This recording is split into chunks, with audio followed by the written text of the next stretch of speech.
Instead of confining themselves to the heavens, God should broaden their horizons in the world below.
I do love Spina di Rosula's logo.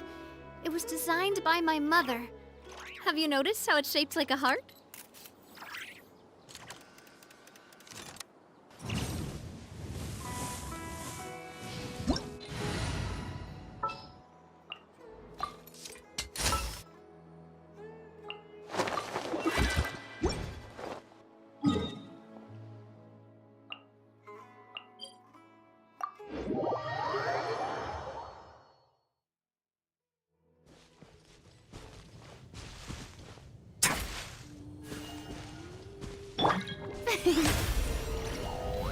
Oh, brilliant! My time with the Spina has taught me that carrying an unreliable weapon is worse than not carrying one at all.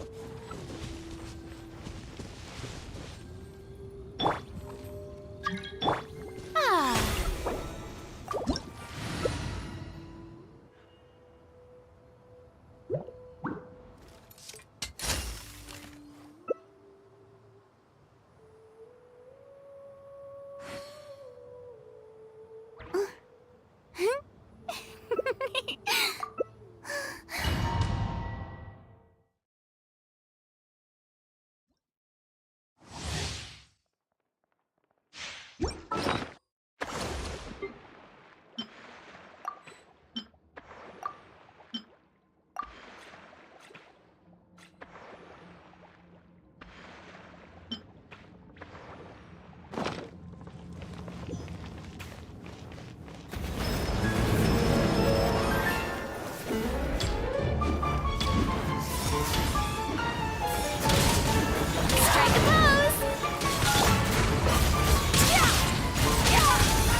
front. Let's have a ball. It'll be fun. One down.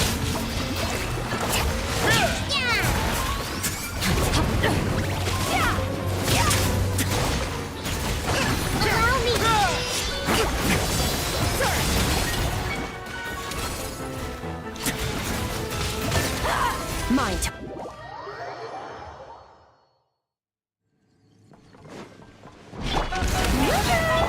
A moment, please.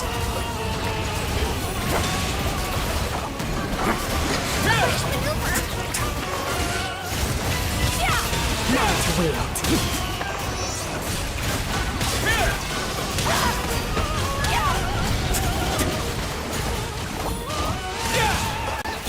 Oh, this is all getting rather dreary.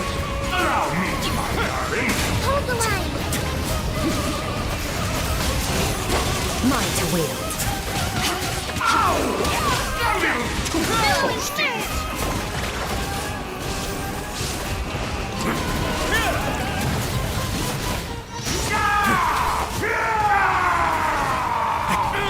Let's begin. Strike a It is time to slay our foes with what's Calls for some pomp and ceremony. Good lord, always forgetting time. place. Where were we?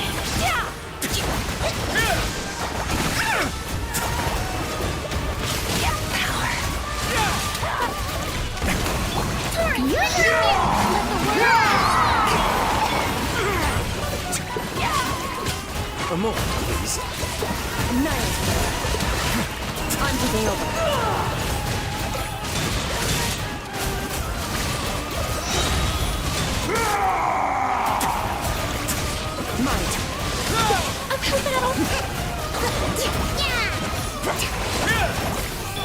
Shower me with praise. Let's begin.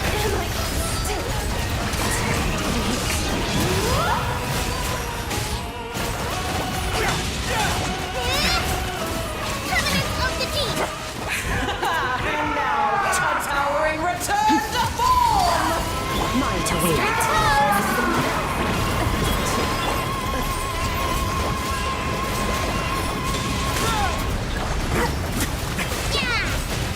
Oh no! Sorry, my dear.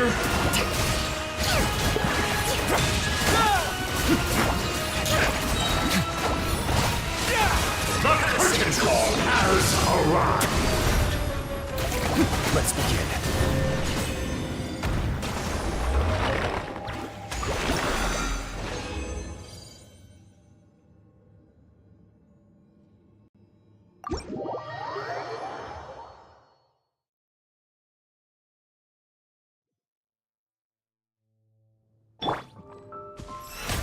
The show begins.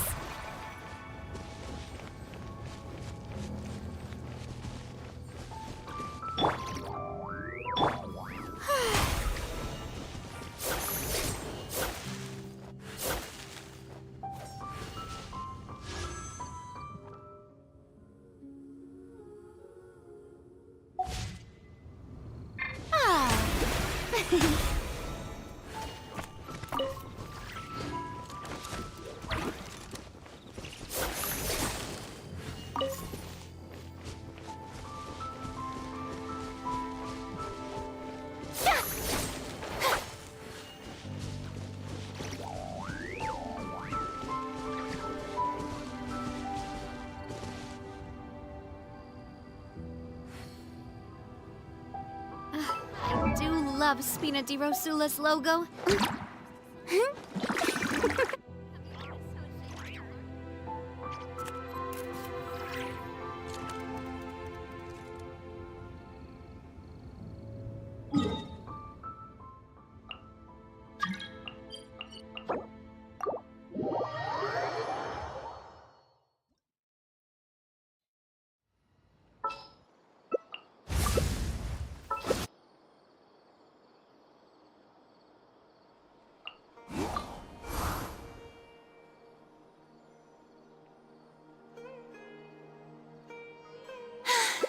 Being too popular can be such a hassle. Who knew the people would adore me so much.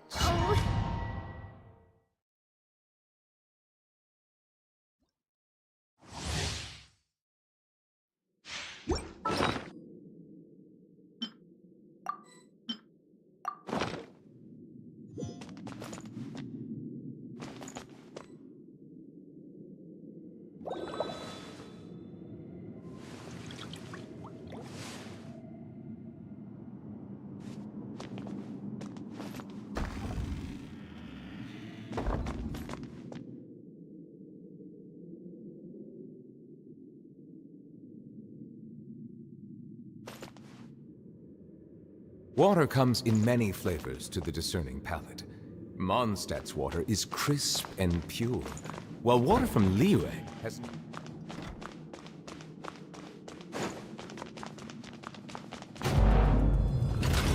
Let it be known that divinity is mine! Before Show you no be mercy. humble! You two! Time to pyroclastic surge!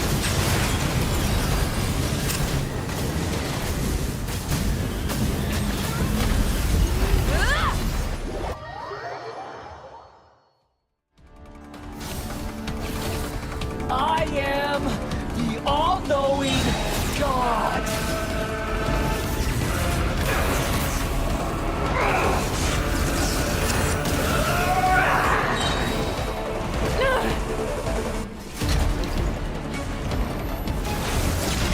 Kneel!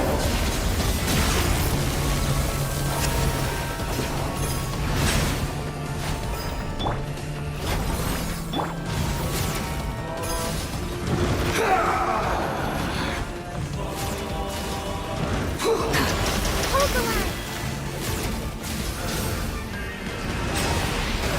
Burn to oblivion!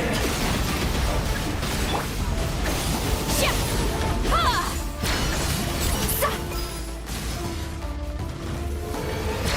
Reality is pain!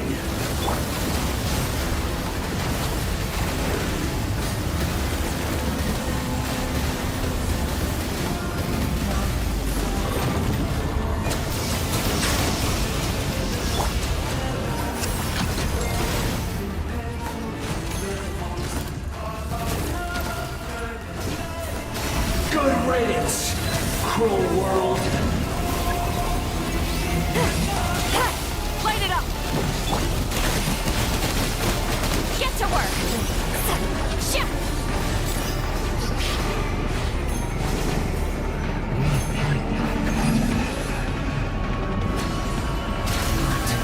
Possible.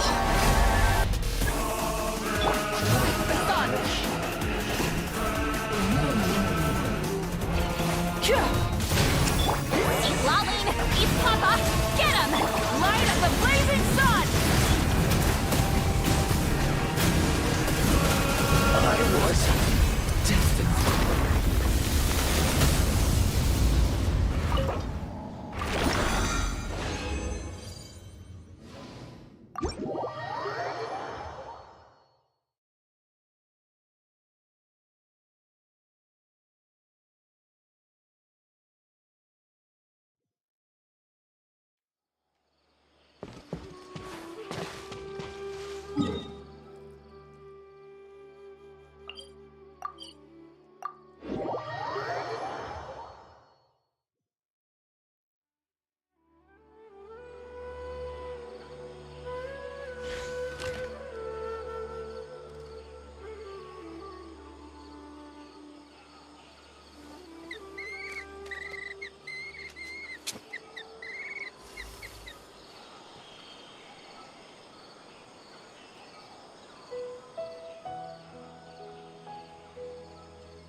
I once considered keeping some pets in my office, but soon gave up on the idea.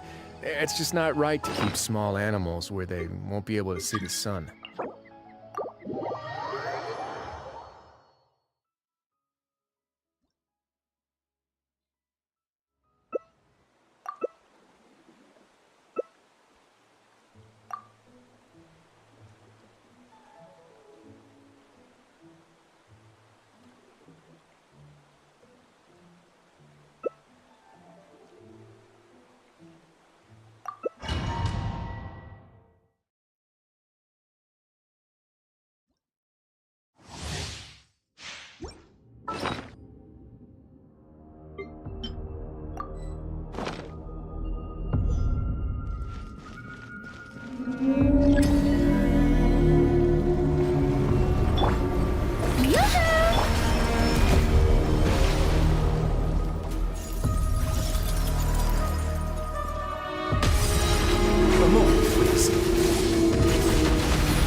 ashtray.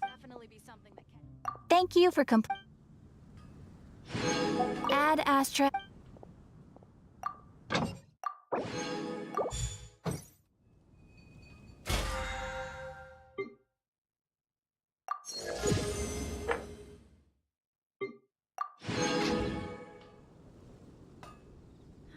Gosh, all I can.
If you ever see any stickers on my back, do me a favor and take them off.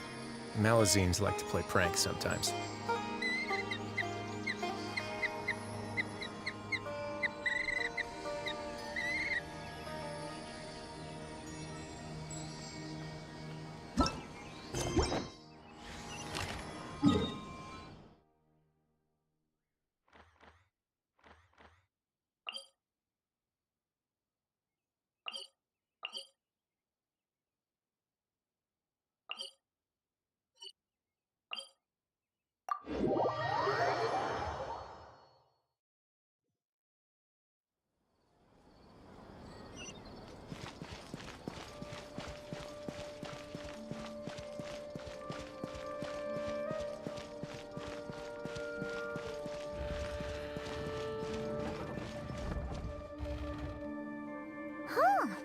haven't been back to the academia in a while. It hasn't changed much, has it? Well, since we've got some time, want to go to the house of Dana? Paimon wants to do some reading!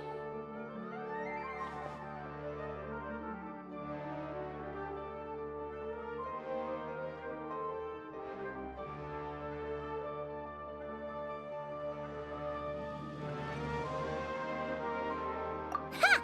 So you noticed! Well, you're too late. The Paimon you know and love is no more. You're looking at Paimon Plus, a new and improved treasure trove of travel know-how.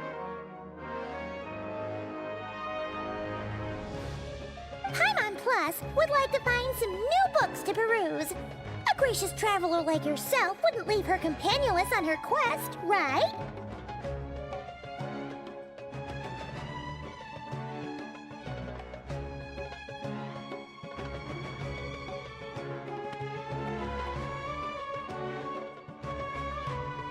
Come on, this way!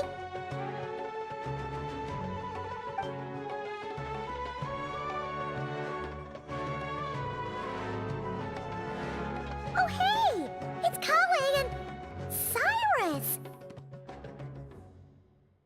Wonder what's going on? Let's go see! Well... You know what they say? Learning is a lifelong quest. Which means there's always another chance to read a book. But you never know when the next chance to reunite with an old friend will come along.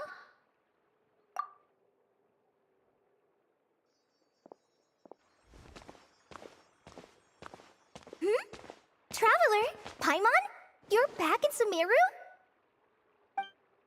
Oh, hello, you two. It's been a while. Looking to spend time with some old friends? Yep. We saw some familiar faces, so we came to say hi. Ho ho! Excuse you, associating me with that woman. And if you're going to remember me that way, you should at least mention my tomato growing skills.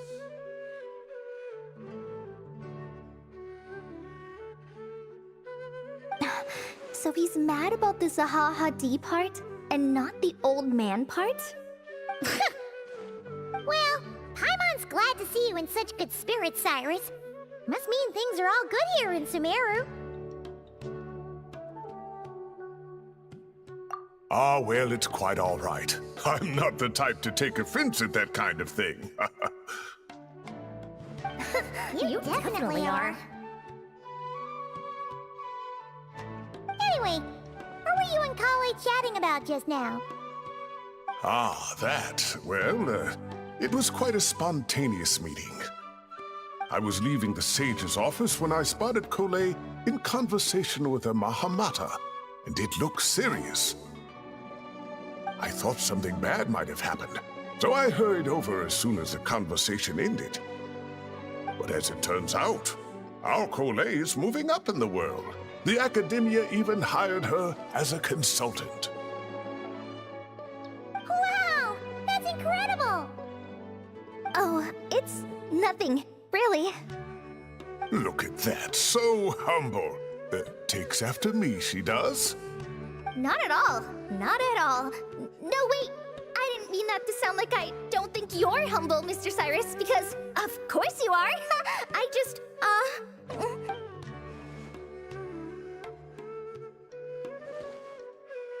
Oh, well, I wouldn't even call myself a consultant. I'm just helping out. Now that the new semester has started, a lot of students and scholars are doing fieldwork for their research. But it can be dangerous for those who don't have a lot of experience in the wild. So, the academia is planning to establish an agency that provides guidance on outdoor survival and rescue for people who need it. Oh, Paimon gets it! So, you're here to explain rainforest survival as a representative of the forest rangers. Yeah, pretty much. Of course, when it comes to tips on deciphering mechanisms or defeating monsters, that's for people who are far more senior than me to handle. And speaking of which, since we're short on manpower, the person in charge at the academia said we're still accepting newcomers. If you're interested, you're welcome to join and share your insights. Ah, seizing the moment. Well done, Cole. Recruiting someone as capable as the Traveler is a great idea. Oh, and just between the four of us, the Academia has set aside a generous amount of funding for this project.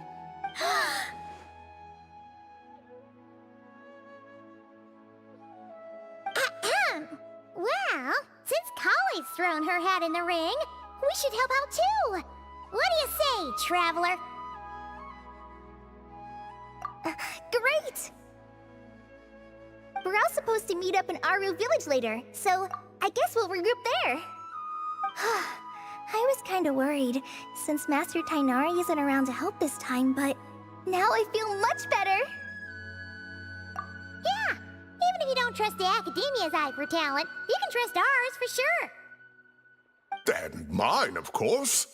I have as good an eye for people as I do for tomatoes. Well, there you have it. Thanks, everyone. Oh, speaking of Tainari, how are things with him and the others? Good, thanks. All the forest rangers are doing great. Oh, but Master Tainari did mention that Sino and Sethos were heading to Gandharvaville. I'm not sure if it's for work or something else. Huh, knowing them, could just be to play some cards. I'm not sure. Apparently Sethos is bringing someone else with him too. But with my academia commitment, I didn't have time to ask for more details. Huh. Well, now Paimon's curious. Should we go check things out, Traveler? That's true, and I'm sure they've missed you. Now that is how it should be between friends. Getting together to play cards or enjoy a meal. Yet here I am, stuck with Nephis, who only ever calls to talk about research. Well, I won't delay your reunion any longer. Until next time. Goodbye, Mr. Cyrus. Take care. All right, I should probably get going too. See you later, guys. Come find me in Aru Village when you're ready. Looking forward to seeing you shine, Kali.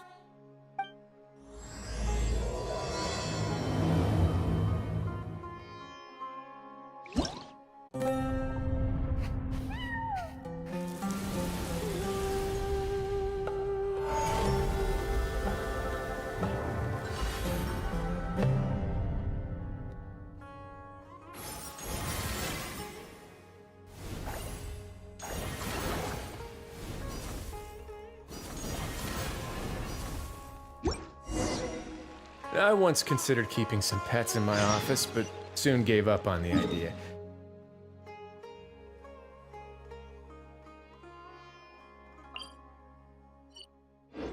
It's just not right to keep small.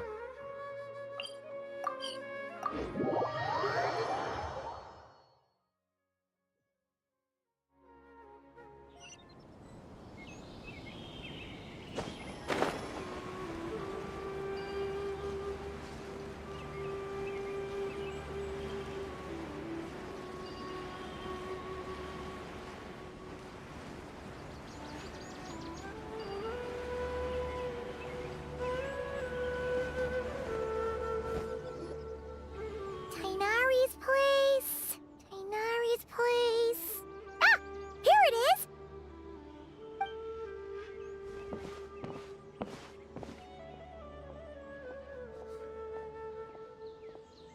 Sino! Sethos! Looks like the whole gang's here. Oh, and Layla's here too! But, oh, she doesn't look too good. Did something happen? Ah, Paimon, Traveler. It's good to see you. I'd welcome you like a proper host, but I'm a bit busy at the moment. Apologies. Ah, no need to look that worried. My observations indicate Miss Layla's condition has improved quite a bit. There's no danger to her mind. She's just fatigued and needs some rest. Excuse me for a moment while I blend some calming incense. I'll let you two explain the situation. All right.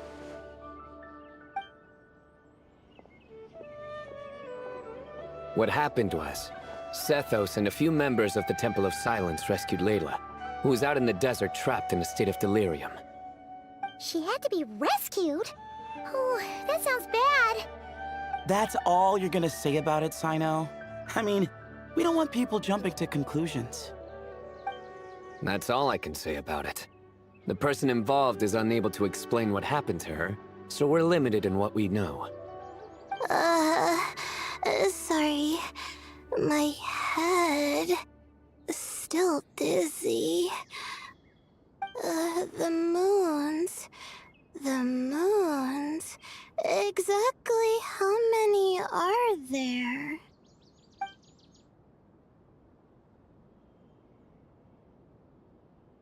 She's been repeating that phrase over and over again, but she can't seem to remember what happened to her. We tried a few things back at the Temple of Silence, but we couldn't recover her memories. Her symptoms are kind of similar to researchers in the Satyavada life state, so we brought her to Tainari to see if our veteran forest watcher had any other ideas. Tainari is pretty much our last option, so let's hope he can help. Well, the good news is, even if restoring her memory is a no-go, we can help with the headache at least. Jer was in a similar state when we found him, delirious and mumbling to himself, but he's more or less back to normal now. Sorry, I should give you some context first, huh? We should let Miss Layla get some rest. Come with me, you two, and I'll introduce you to the other victim of this incident. Good idea. I'll wait for Tainari here and keep an eye on our patient. All right then, this way.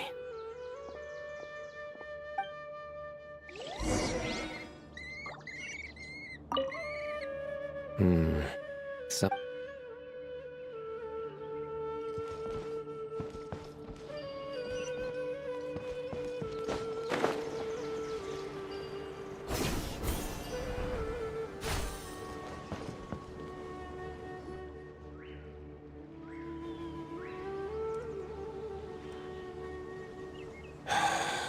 Who did the Ajalenok nut offend? I just don't get it. Hey, Jer. Still musing about Aji-Lenok nuts, huh? Want me to have Sino come over and tell some jokes? Might help distract you. No. No need. I'm done.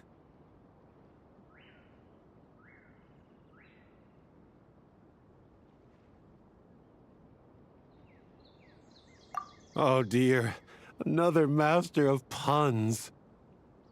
One of Sino's card buddies, actually.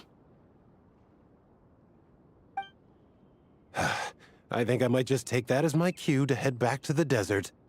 Hold on. So, what's the deal with the Aji-Lenok nuts? Other than the bad Sino jokes. We'll get to that. But first, introductions are in order. This is Jer, a member of the Temple of Silence. And you remember the Traveler, right, Jer? Of course. I'd never forget a participant in the Rite of Duels or the hero who saved Sumeru. Awesome. Could you go over what happened to you one more time, Jer? Our valiant hero is going to help us get to the bottom of this.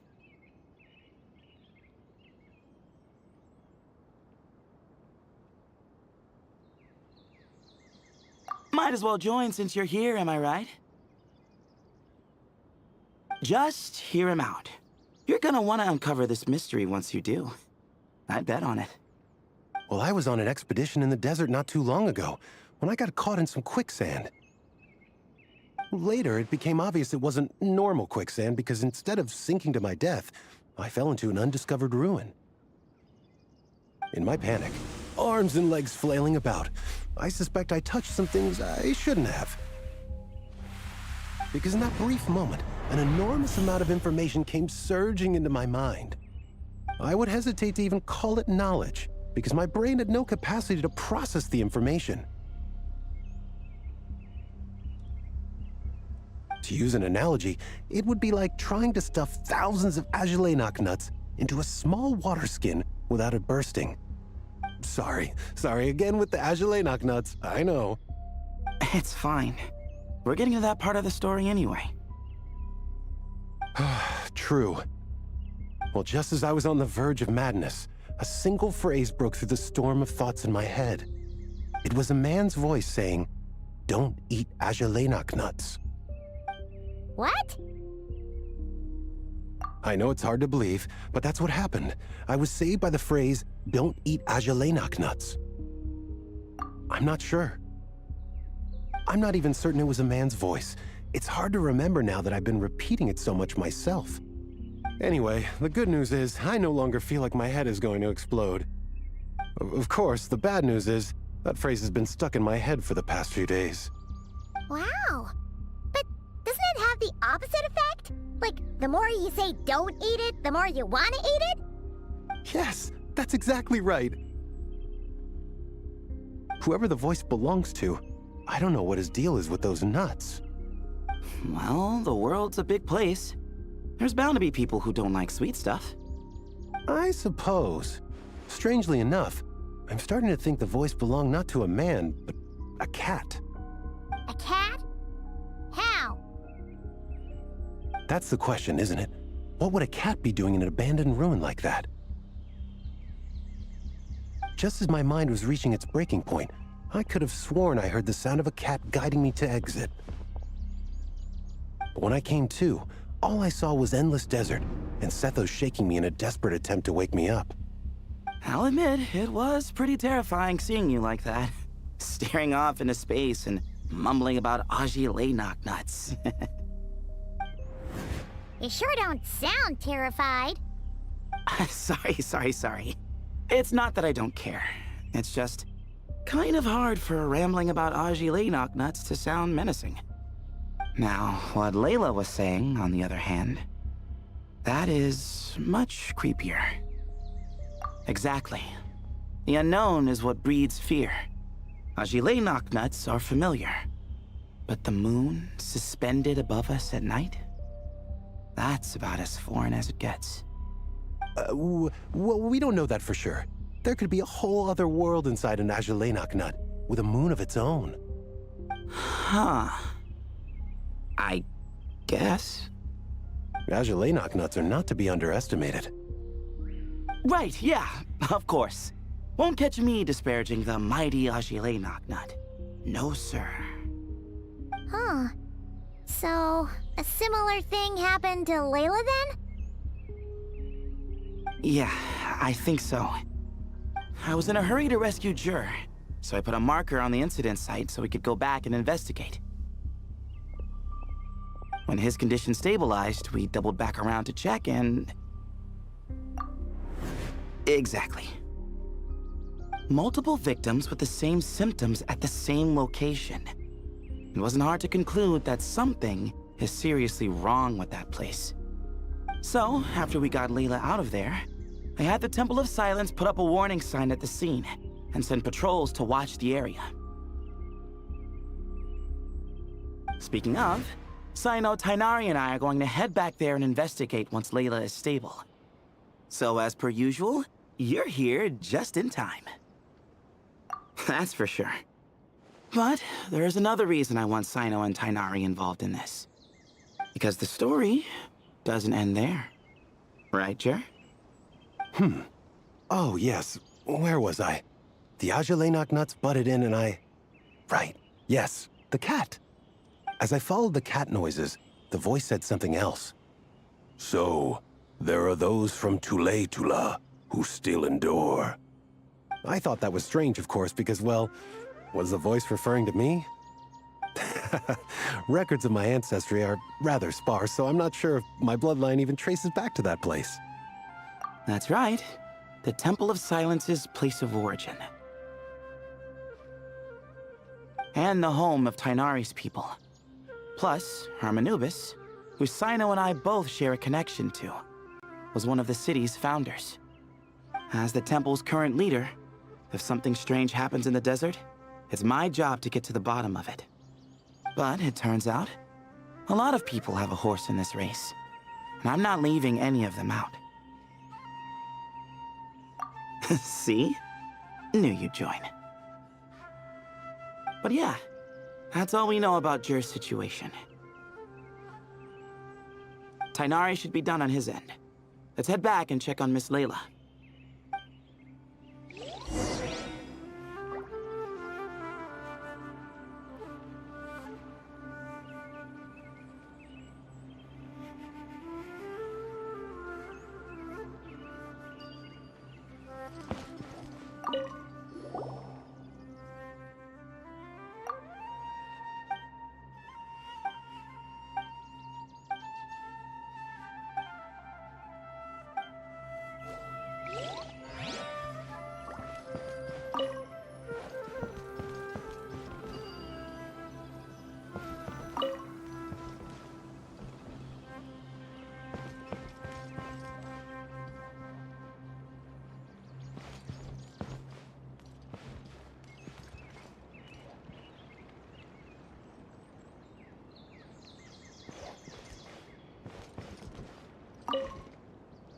There are records in the Temple of Silence that speak of the ancient desert people's love of raising cats.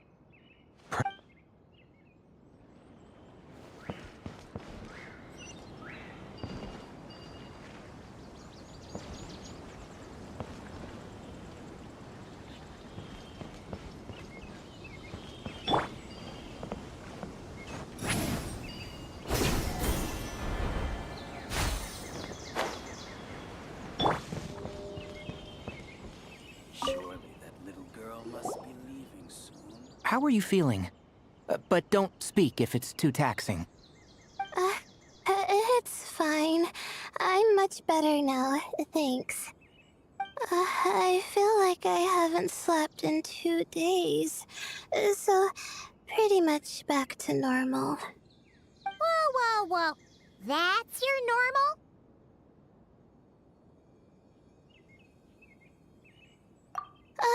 Traveler, Paimon, I thought I heard your voices earlier.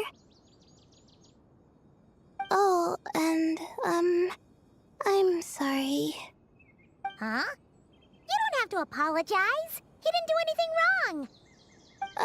No, I just mean, I think I'm about to disappoint you.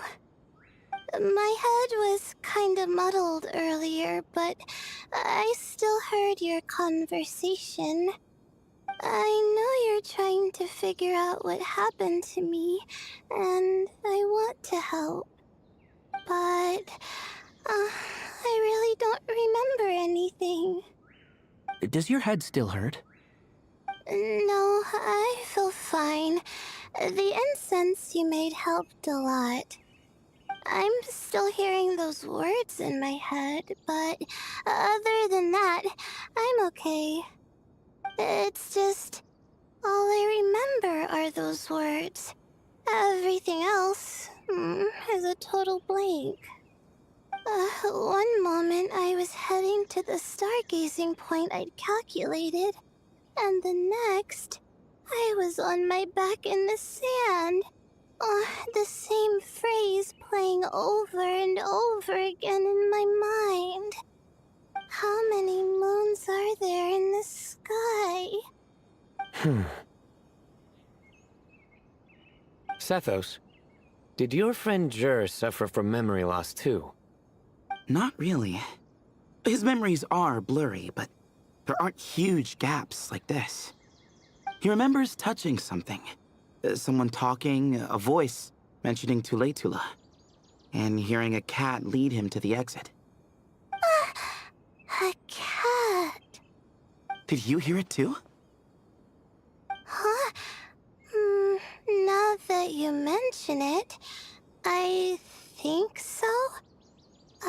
It was so soft. I thought I was imagining things. Which means, at the very least, what the two of you experienced while escaping the ruin is consistent. A single sentence repeating in your heads, and the faint sound of a cat. Still not a lot to go off of. Agreed. Oh, is your head hurting again, Layla? No, thinking. Maybe my memories are blank because I was sleepwalking at the time. Sometimes, my friends and classmates tell me about things I don't remember doing, or places I don't remember going.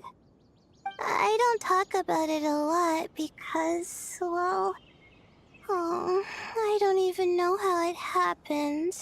But I don't want my personal circumstances clouding your judgment. So I, just wanted to mention that. Ah, I see. Well, thank you for telling us. But I don't think we need to dwell on that for now. We're gonna check out the site of the incident for ourselves, so that should help us come to our own conclusions. Okay. Then could I come too? I have to know what happened to me back there. Sure, but on one condition. You need to be in tip-top shape before we head out. If your condition isn't stable enough before then, we'll have to figure out something else. Of course. No problem. Well, I'm more concerned about Tainari. You sure you'll be alright in the desert?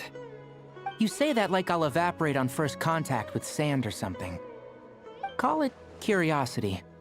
If this concerns my ancestors, I want to figure out what's going on. Anyway, as long as I take things slow when the sun's out, I should be fine with the right preparation. Besides, it's a good idea to have a doctor on hand in case of emergencies.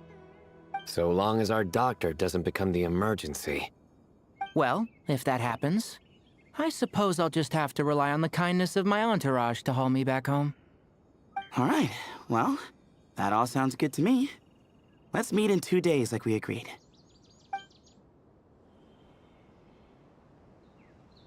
Jer and I are gonna head back to the Temple of Silence to do some research in the meantime. See you in a couple days. Sounds good.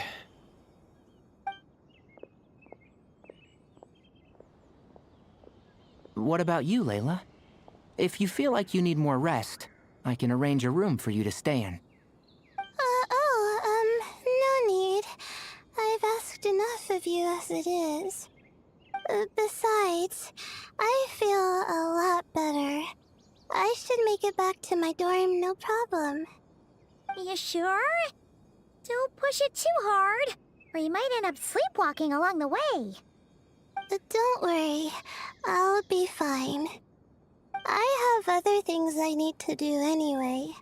Like letting my advisor and classmates know that I'm fine, adjusting my stargazing schedule, things like that.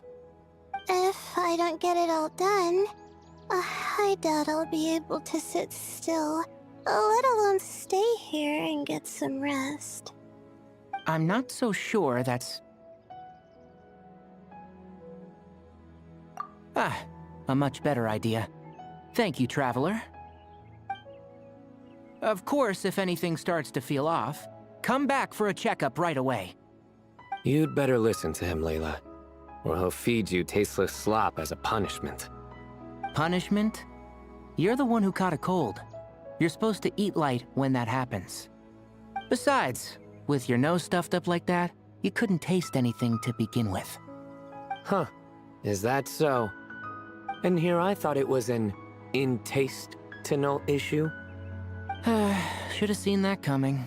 You're off the clock, so now it's time for puns, huh? Oh, brother, not this again. Don't worry, Paimon. I understand. If you want me to stop, then... Then? You'll have to call a plumber. Tell them someone's gotta pipe down.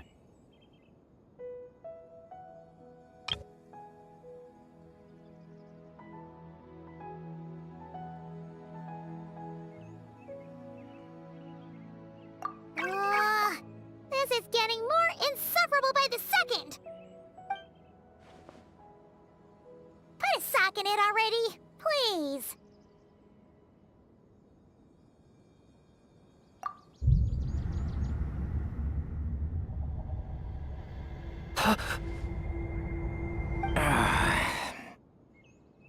Paimon's done with this game. You win, okay? Let's just get out of here. Please. All right, you stay safe. I'll try to stay sane.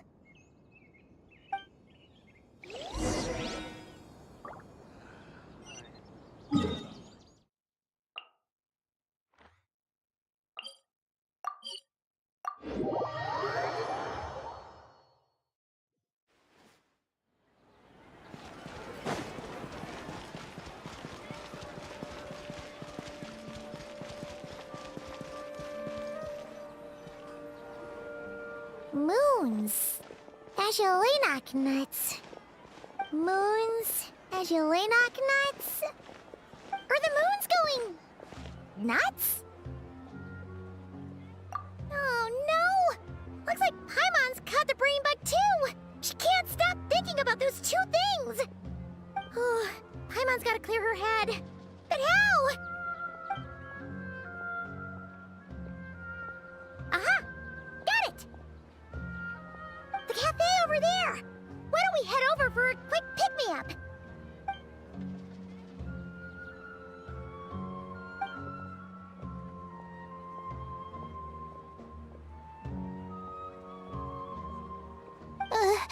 Sorry.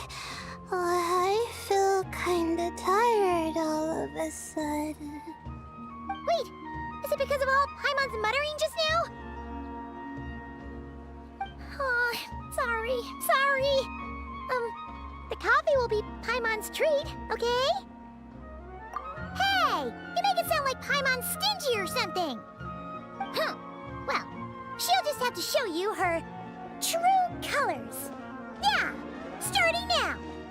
You sit tight and take care of Layla, Traveler. Paimon's gonna get us some snacks and coffee. Be right back. Don't go anywhere in the meantime.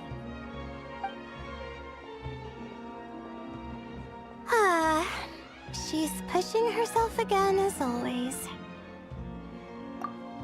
Saw right through me, huh? I apologize for the sudden emergence, but I didn't have any other options.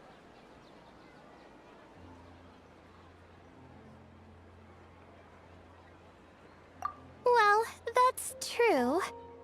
So, for our sake and your safety, allow me to fill in the gaps in her memory.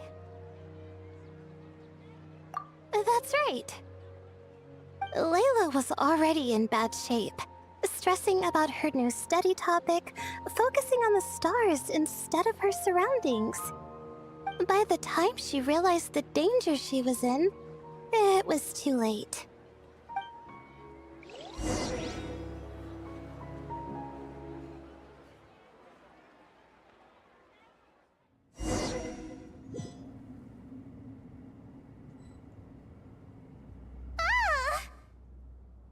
Quicksand near the ideal viewing spot? Wasn't expecting that. Looks like Layla's been under a lot of pressure lately. She hasn't been paying attention to her surroundings. But why would quicksand lead to a place like this? Well, all in all, looks like a common desert ruin. Guess there's nothing to do but try to find a way out. Oh, Layla, what have you gotten yourself into this time?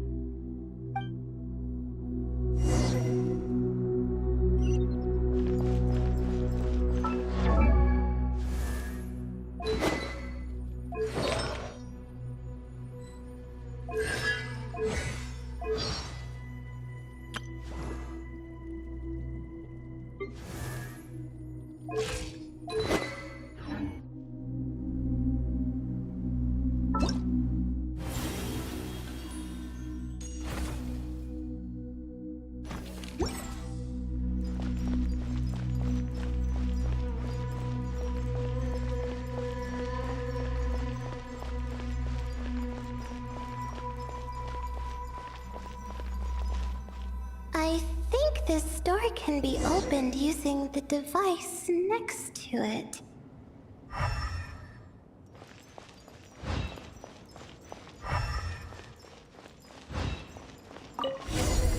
Just like I thought. What was that? My head. It hurts. Is Layla waking up? No, that's not it.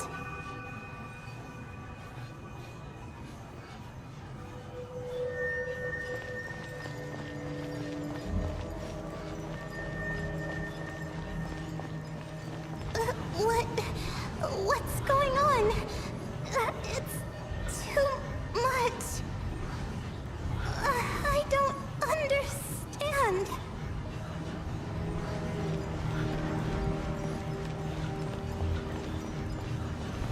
The ground is... Where am I? It's spinning.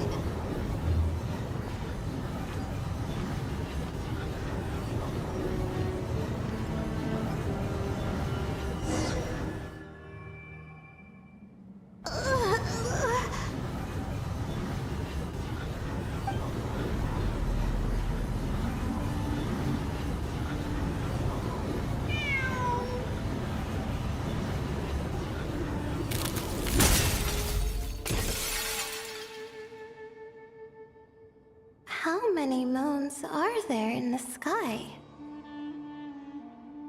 How many moons are there in the sky? Okay, information isn't rushing into my brain anymore. That's good. How many moons are there in the sky? My head hurts, but there are no more dark spots in my vision. And I can see in front of me. Still...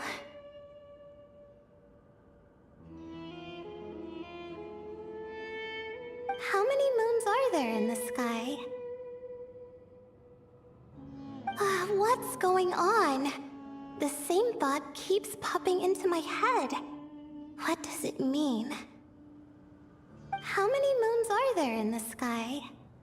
Isn't there just one?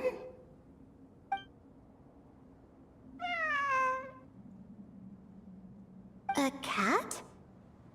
I think there was one earlier, too.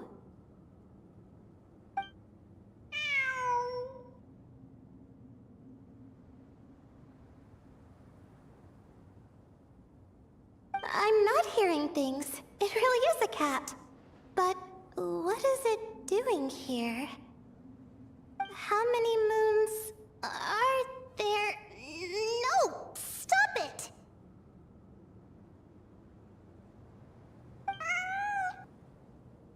Does it want me to follow its cries? Well, it's not like I've got other options. Come on, Layla. You can do this.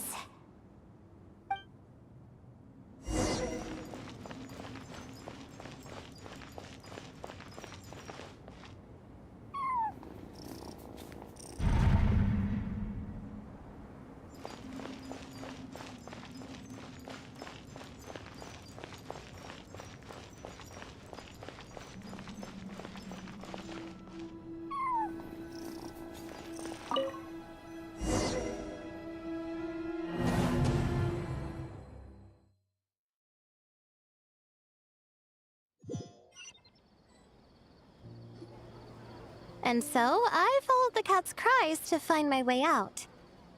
It was quite a kind creature. It didn't even leave until the other me started to wake up. Thinking back, it all started when I touched that device.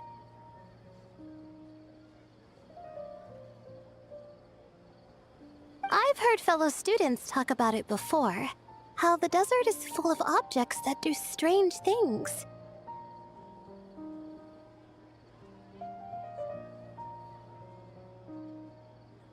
Sometimes it's just a minor inconvenience, but other times devices like that can cause massive trouble. Of course. I forgot how much adventuring experience you have.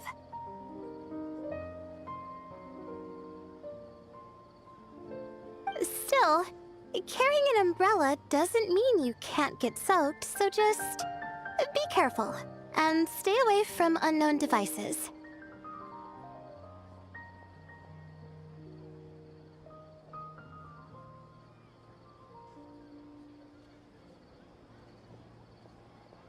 No need to thank me. You and Layla are about to head into dangerous territory together. You need to be safe so she can be safe. Well, I think that about sums it up. Ah, and just in time. Your coffee's here. Traveler? A little help over here?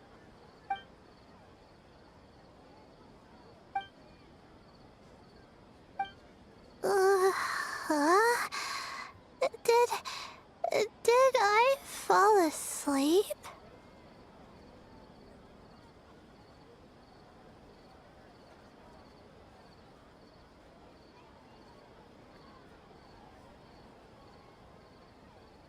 Wow! Paimon didn't even know she had such an impressive skill. Ha! Does that mean since Paimon bought this coffee, it would just make you sleepier? A beverage that puts people to sleep. Better saved for work hours, I think. What? So you can nap on the job? Who does that? Huh? Oh.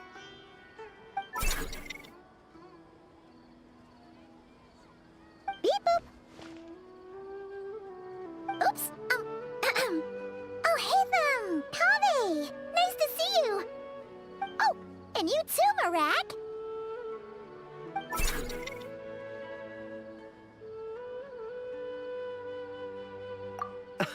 Sorry. Hope we're not interrupting anything. Miss Layla, you don't look so good. Is everything all right? Oh, I'm fine. I was sleeping just now, so I'm still a bit... Ah, I see. And we woke you, didn't we? I'm sorry. We shouldn't have been so loud. No, you didn't. I didn't mean it like that. Sorry.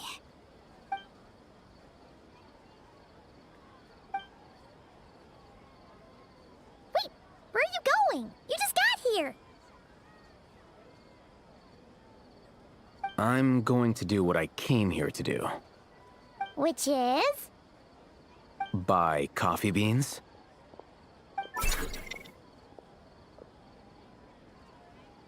Huh? You're going too? Marak! Fine. Run off with him. See if I care. Well, looks like I get you to myself.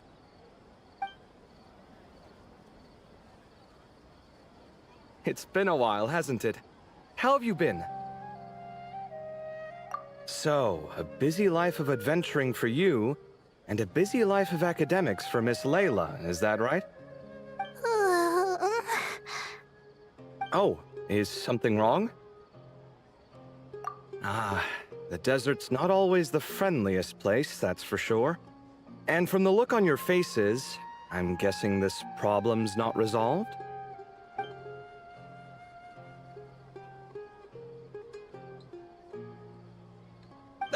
Don't force yourself to talk about it, of course. But I've worked on several projects in the desert before, so if there's anything I can do to help, just say the word. No, I don't have anything to hide. It's just complicated, so explaining might take time. Ah, well, lucky for us, I've got that in spades. Yes, you have been quite sedentary recently. Excuse me? I've been going about work as normal, thank you. And, might I add, you do way less work than me. I do the amount of work that is required of me. Ah, yes. You and your stellar work ethic. The stuff of legends.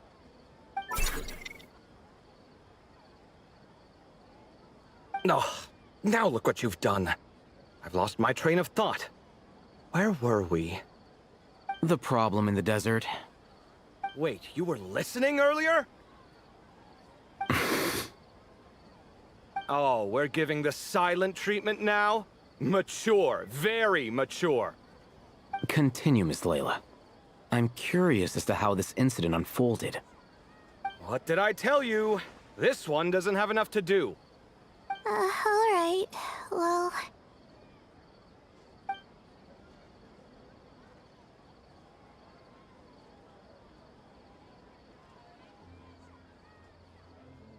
Could you still use some extra hands on this investigation team of yours? Huh? You want to join, Mr. Cave? That's right. I think my experience studying desert mausoleums could be of some use here. While Hatham's expertise in ancient languages could be helpful too. Besides, I consider you all to be my friends, and friends are supposed to help each other out. Wait, I'm involved in this now? Oh, please, I know you. Half the battle was over the minute you said you were curious. We couldn't stop you from joining if we tried. Well, you've got me there. Besides...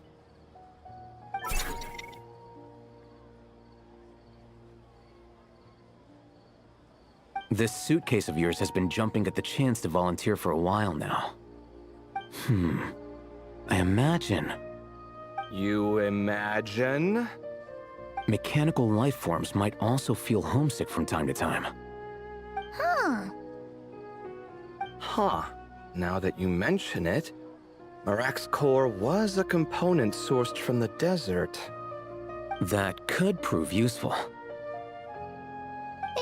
You're sure you want to come with us? It could be dangerous. Oh, I'm sure. All the more reason to recruit as much help as possible. It's important to count on friends at times like these. Our pleasure. It's a plan, then.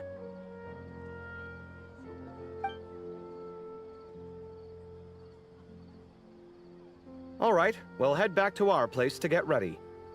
This one hasn't been on a trip in a while. Chances are, he doesn't even remember how to pack a suitcase. I'm not worried. It'll get done. Somehow. Would it kill you to help every once in a while? I do help. It's called moral support. Oh, of course. And I am ever so grateful. Goodbye, you three. We'll see you soon!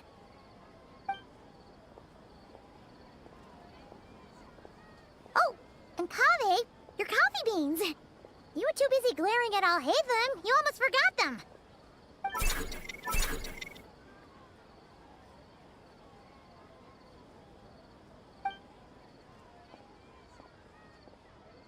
Well, we're pretty close to the academia now.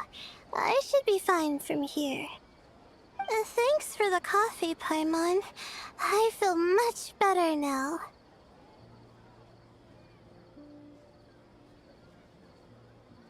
Right. I'll follow the doctor's orders. Or try to, at least.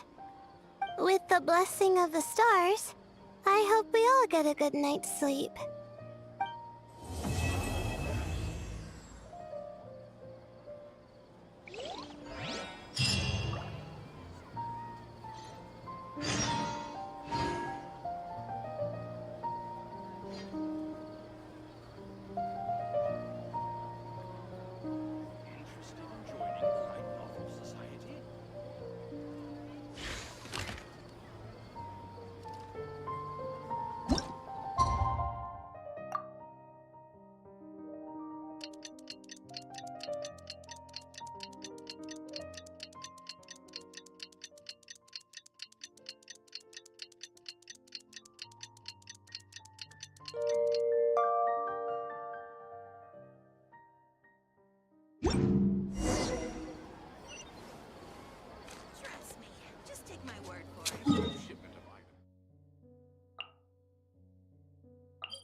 should be getting close.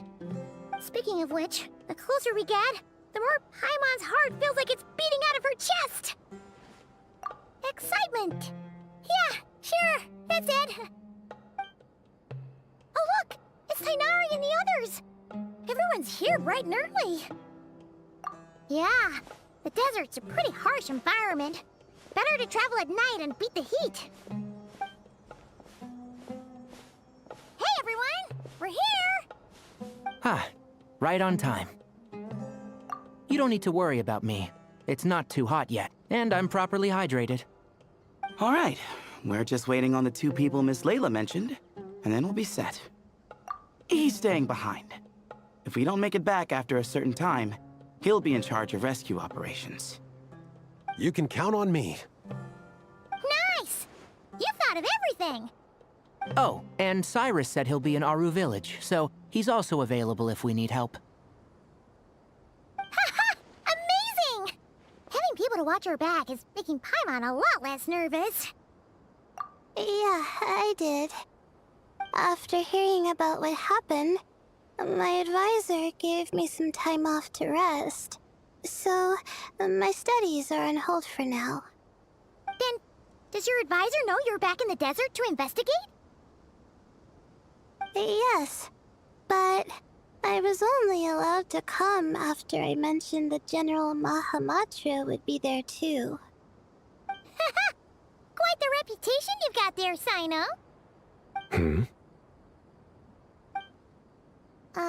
Something wrong? You haven't said a word this whole time. Are you in a bad mood or something? No. Being skilled with words also means being a good listener. I'm just reflecting on what you're saying. Oh, Hatham! Kaveh! Ha! Over here! Darn it. I was just setting up a brilliant... Yeah. I'm sure you'll find another chance. The important thing is, our scribe and our renowned architect are here at last. High praise. But wait, why am I renowned and not him? He's just as famous as Sino, Dia, or Nilu. That just means your level of fame is even greater. How could a lowly scribe hold a candle to you? Lowly scribe? Please. All those strings you pulled to get those new books from the House of Dana? What do you call that? Borrowing. Anyone with an employee ID can do it. Uh-huh, yeah. The House of Dana bends over backwards for just anyone, does it? Send a report to Lesser Lord Kusanali then. Let her know someone at the Academia is abusing their position. Hey! I never said abusing! Impressive verbal sparring, as always.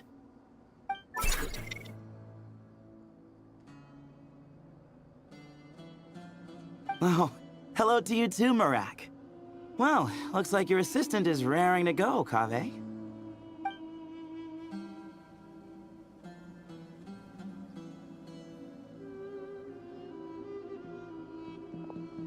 So, I say we get this show on the road. No sense delaying the inevitable. No need. We're in this together, remember? Sure. This is the entrance, yeah? Yes. Perfect. Then, if we're all set, let's get moving.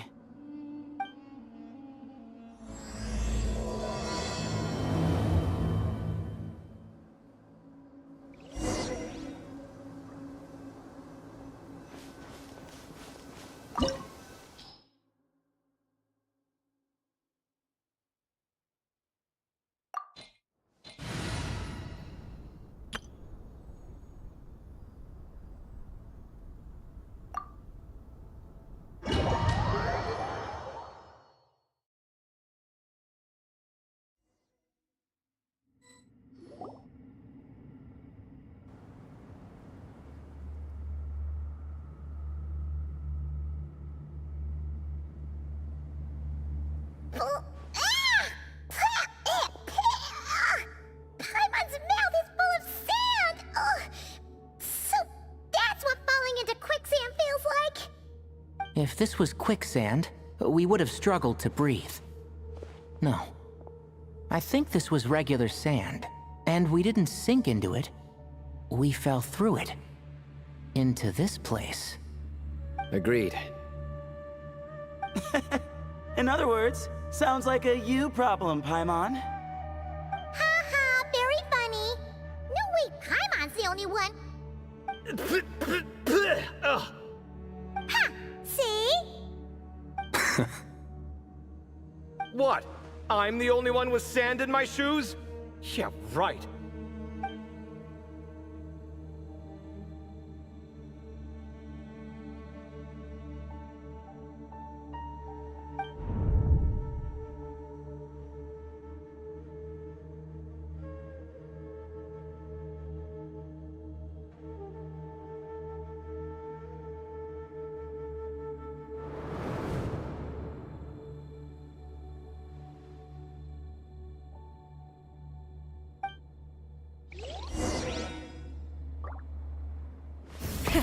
Rev the engines!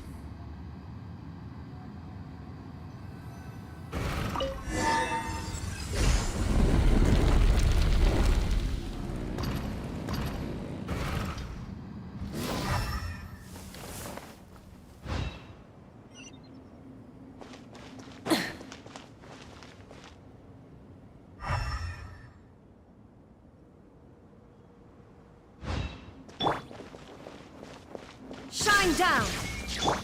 Shower me with praise! Whoa! There are monsters here? Sure didn't say anything about that. Probably means he didn't run his tank. We're just unlucky. Not the best sign of what's to come. We'll be fine. Let's just use up all our bad luck, and we'll be golden.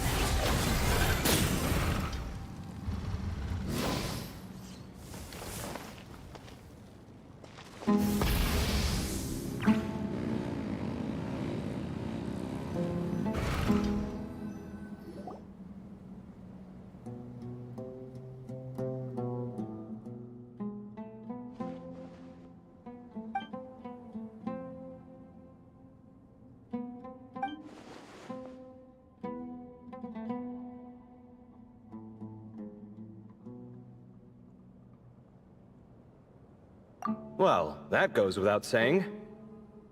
Fair point. There's just one problem, though. The only way forward is through that door. Oh! Is it time to hunt for a key? Paimon loves this part. Don't worry. With our adventuring experience, we'll find it no problem. Let's get searching!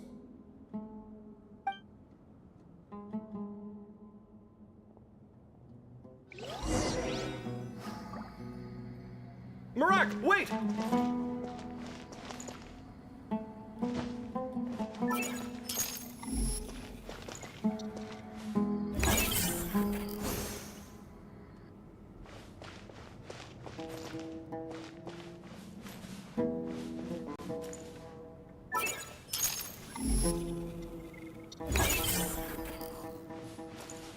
Marak seems interested in these jars. Go smash them. Ah, well, we would hate for you to have to lift a Marak, this isn't really your old home, is it?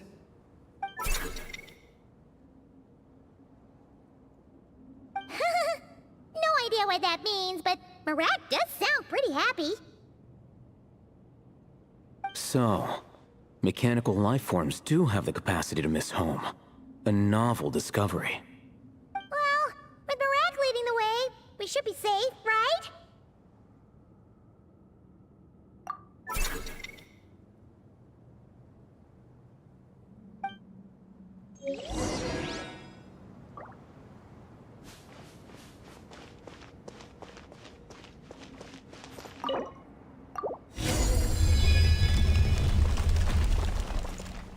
Good thing you decided to join, Kaveh. Otherwise, our investigation would have ended at that door. It was nothing that I did. You should thank Marak instead.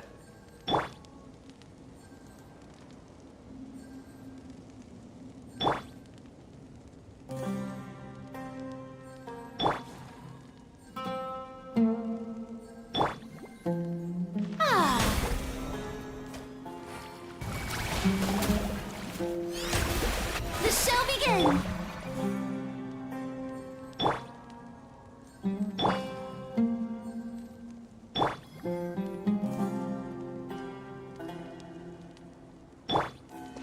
Rise with the sun!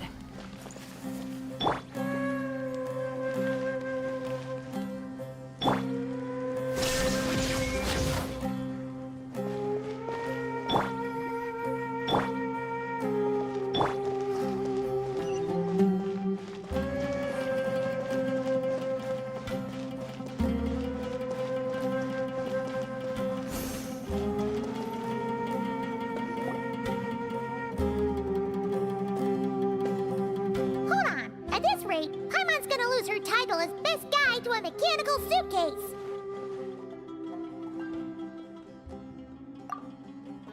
Aw, thanks. Hey, wait. What do you mean, useless?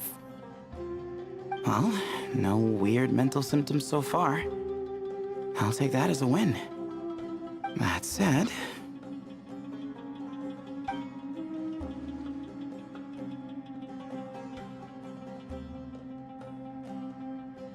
There are 3 doors here. So, we split up. Divide and conquer. Otherwise, this whole thing is in ruins. No pun intended on that last part. I swear. Yeah, that might be our best option. Good idea. And the minute things go south, we go back the way we came. Ooh, this is getting exciting! So, who's teaming up with who? Paimon calls dibs on the Traveler!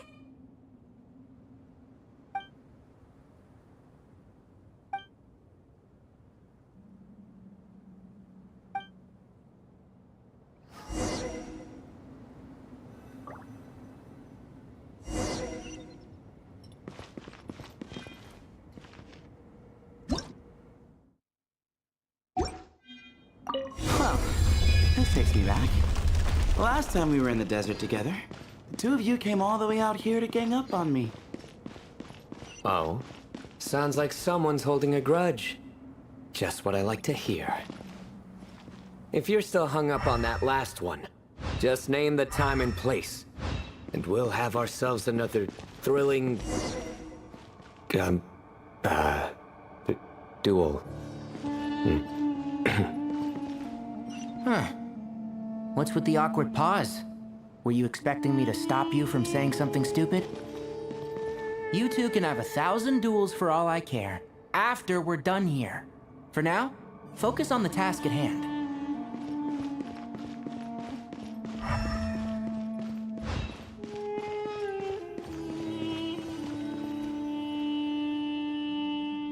This chamber is huge.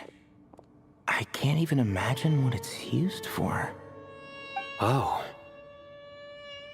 What's wrong? I seem to have stepped on some kind of stone slab. Huh. There's a pattern on this, but it's hard to make out with all the dust. Huh? Look! The shape seems to match the markings on the ground over there. Let's slot it in and see.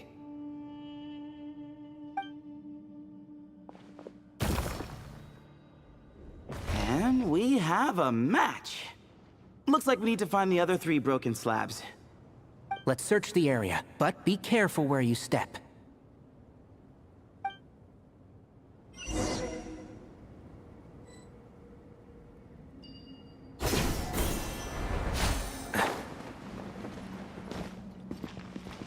Ooh, got one.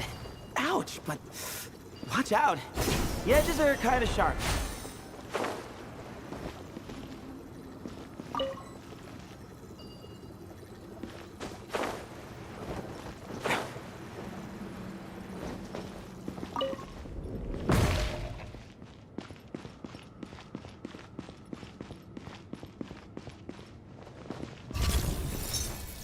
One with the force.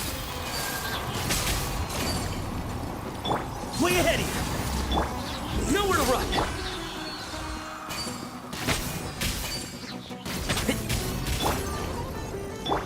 Excuse me?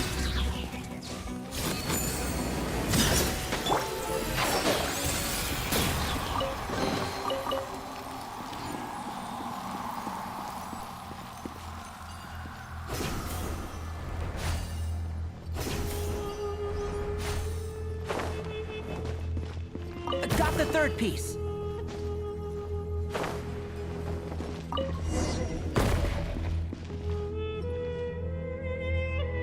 We just need one more. Huh. Look, a cat. Could it be the same one Jer mentioned? I don't think we need to worry about startling him. He doesn't seem afraid of people. Yeah. If anything, it seems like he wants us to follow.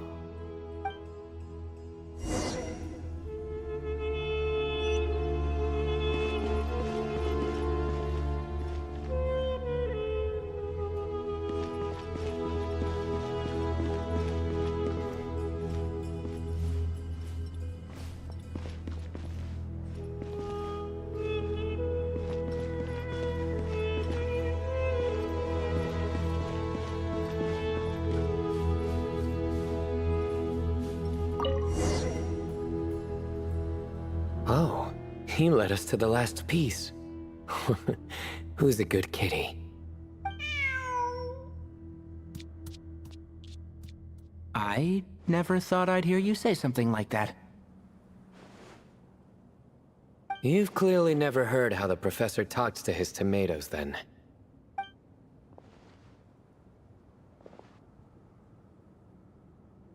All right, well, that's that. Now, we need to figure out how to get rid of all this dust. Behold, the great Vayu Viastra. Be honest. You've been waiting to say that for... how long now? Just activate the mechanism.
Huh.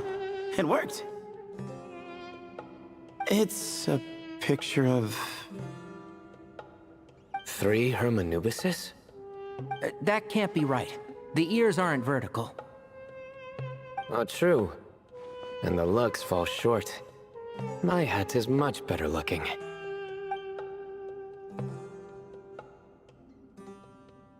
A goat, an ibis, and a crocodile. Oh, wow. Our botanist knows more than just plants. Riveting observation. I was just thinking. These 3 figures look a lot like the 7 pillars of King Deshret. That's right. These are our colleagues. Our what now? You sure about that? Just kidding. But what I meant by that is, these were Hermanubis' colleagues back then. The middle one is the Goat King Harashef, Minister of Ministers, the god Amun's most trusted chancellor. Records say he was the deputy king of the Desert Sands, chief among the 7 pillars.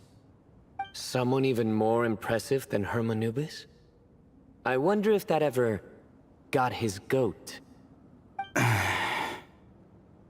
Sorry, couldn't resist.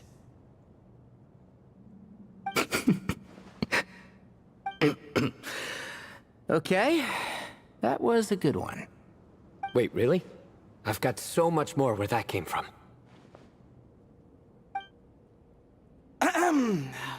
Where were we? This is Sobek, the Crocodile King, Captain of Captains. As the name suggests, he was a valiant commander and had dominion over all weapons of war. And finally, this is the Ibis King Thoth, Scribe of Scribes.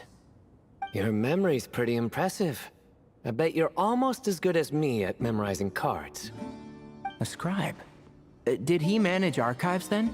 Like Alhaitham? Wait, that's all Alhaitham does? I never knew being an academia scribe was such a cushy job. Well, that's how his friend put it, anyway. But it does seem like he has a lot of free time. Well, I don't know much about the academia, but I'm sure the Ibis King had more responsibilities than that. The temple's records say he represented the wisest aspects of King Deshret, inventing the desert script and arcane arts at his king's command. He must have been quite the impressive man then. Or creature, depending on how you look at it. Still, why are these three the only ones represented here? What about the other pillars of King Deshret? Maybe because the three of them were extra close? Huh. Kinda like us. Oh yeah! Maybe we should have someone inscribe us on a commemorative stone slab too. Or we could just take a picture. It would serve the same purpose. Anyway, no more distractions. Huh. Doesn't it look like there's writing carved into the corner? Huh. There is. And it's in the ancient desert script too. Looks like the Ibis King left you some homework. Give me a sec. I'll try and translate it. The ministers are unvirtuous. The scribes unwise. The captains unworthy. My end is not humanity's end. Hereby bestow upon you all the far side of eternity. Wait, so they went to Aru?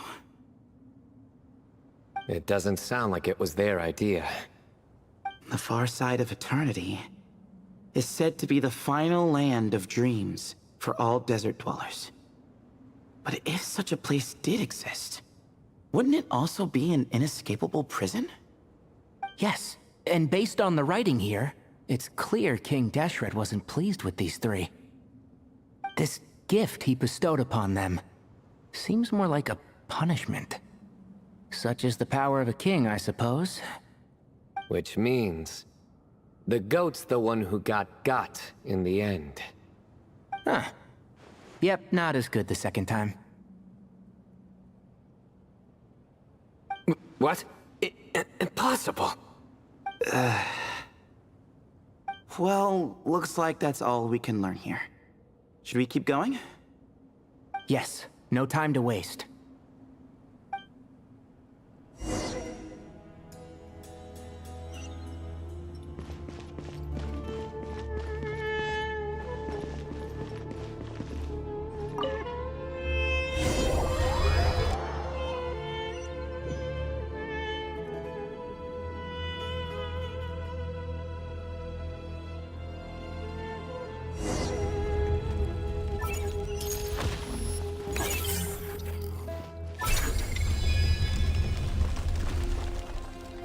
Jeez, who knew a suitcase could be so fast? Marak is nothing like this when it comes to housework. Hey, wait up! A scout's job is to take the lead. Just let Marak figure it out.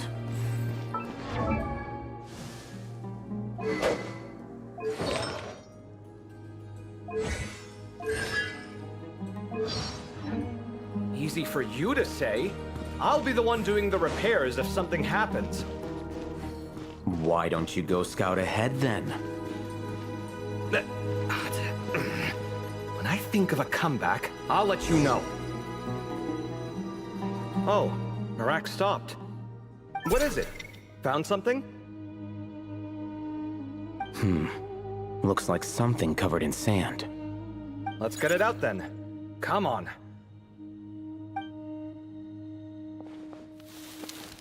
Oh, it's a stone slab. Good job, Marak.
Let's take a look.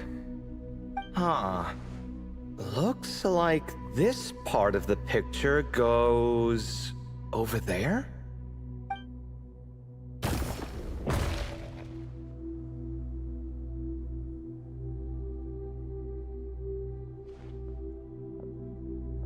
In that case, there must be other pieces.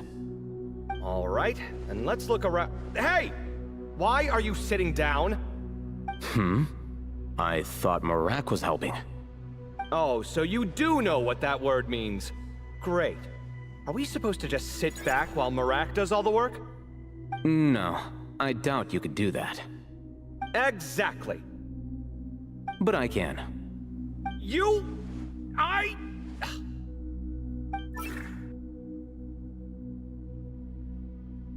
See? It's all coming back to me. How insufferable it is to work with this no-good, do-nothing... We could be more efficient, I agree. I'll work on this piece. You take care of the rest.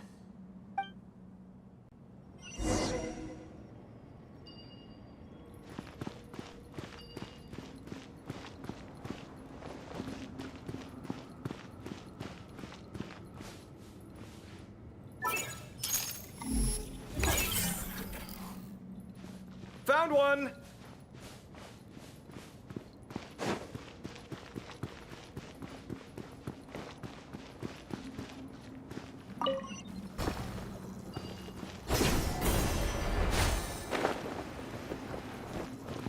Good teamwork.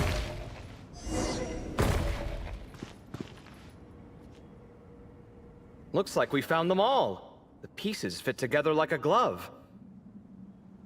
But we can't see what's on them. Turn around. Huh? Look. Oh, I've seen this before. It can create strong winds.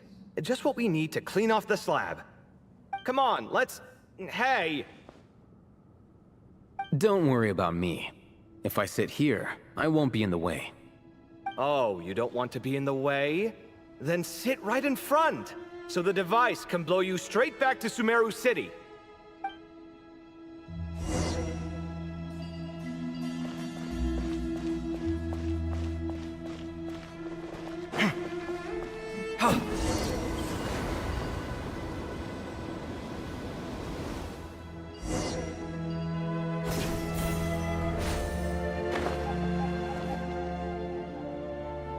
Done. Huh. That's one big cat. And there's a shattered crown. I think it's depicting some kind of story. Look, there's writing too. The Ibis King answered the young noble, granting him the wisdom he sought. But the fragile crown was shattered by lies in the end. Here I leave the name, Gudars. Gudars? I've seen that name in a history book before. He was a young noble who sought to save his realm, and a king who once united the desert. That's right. Although his methods were rather shameful. During his long reign, he betrayed his family and the nobles who supported him, only realizing the error of his ways after his enemies left him nowhere to turn. But by then, it was too late. Seems like a common occurrence across history. Different people, same mistakes. It's an inevitable pattern, destined to repeat itself.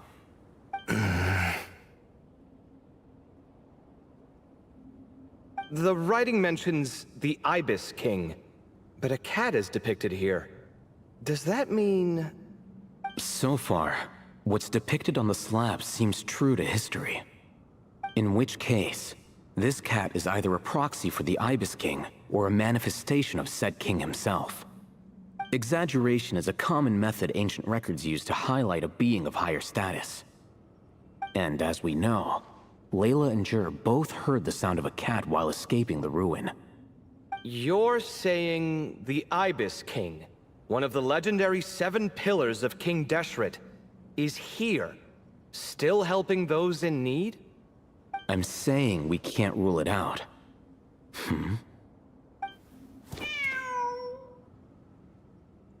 Wait, there it is! The cat!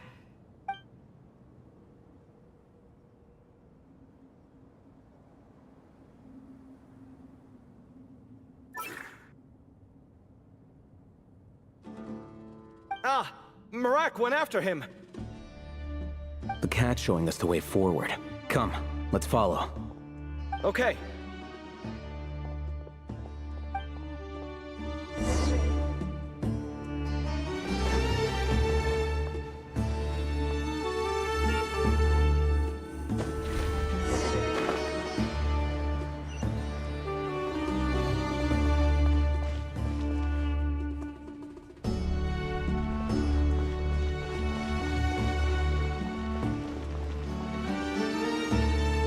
Huh. The cat's... gone. Yes, but look where he led us. Oh. Another slab. It looks similar to the last one.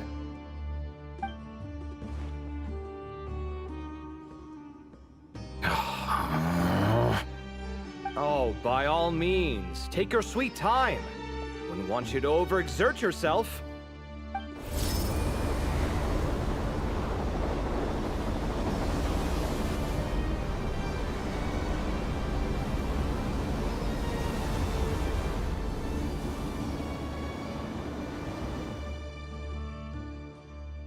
Huh. The scene depicted here... Seems to be a different tale. The Ibis King answered the gin-blooded dancing girl, granting her the wisdom she sought. But enemies plotted to kill her close kin. Snake venom was her self-chosen end. Here I leave the name, Makaira. The Temptress of Woe? You've heard of her? Of course. I don't just sit around doodling all day. She's mentioned in tons of papers about the desert. As I recall, she was given as a gift to the tyrant king of Gurabad, and later seized the opportunity to kill him. After getting her vengeance, she reigned as queen for many years, until her enemies attempted a coup, and she took her own life. That's more or less the version I've read as well. It seems this queen also had dealings with the Ibis King.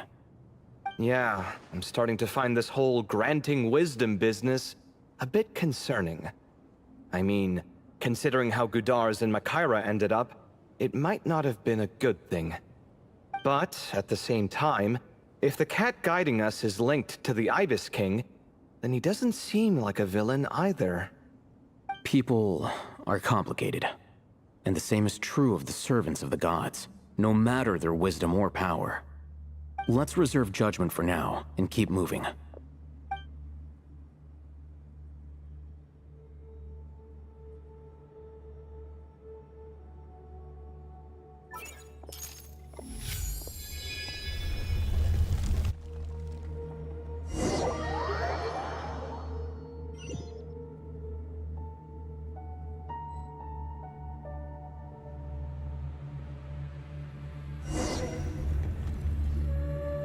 Oh, Paimon meant to ask earlier. Have your memories come back, Layla? No, sorry. To be honest, nothing about this experience feels familiar. Besides, my focus is the stars, so I don't spend a lot of time exploring ancient ruins. Guess that makes us the senior researchers in this scenario. Stick close, all right, Layla? Okay.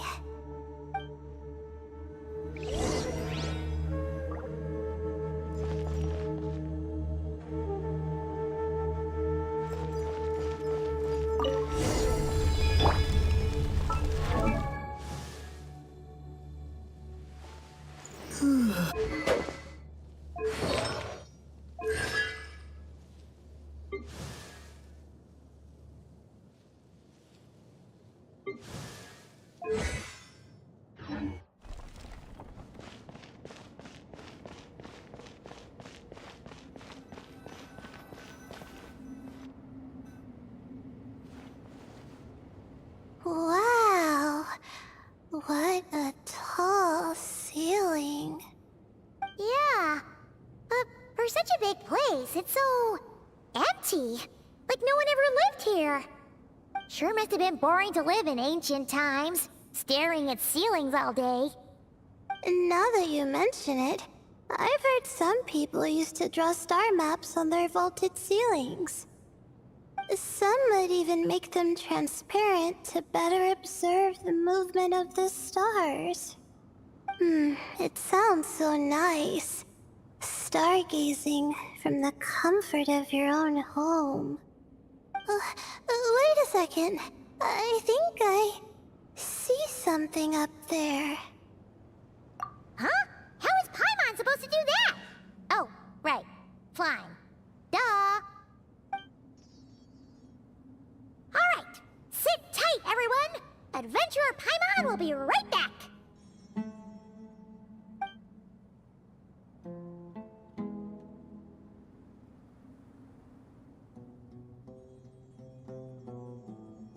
Okay. So, there's nothing super special up there. Just a couple of shelves, tables, jars, and scrolls. And a whole bunch of dust, dirt, and sand. You really want to search through all that stuff? Well, when you put it that way... Come on then, let's see what we've got. Paimon's hoping for something super valuable. Thanks. I'll stick close.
I think that's everything. Most of the documents are in the ancient desert script, except these ones. These seem old as well, but the handwriting makes them stand out. Right! Let's arrange them in chronological order before we read through.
Huh?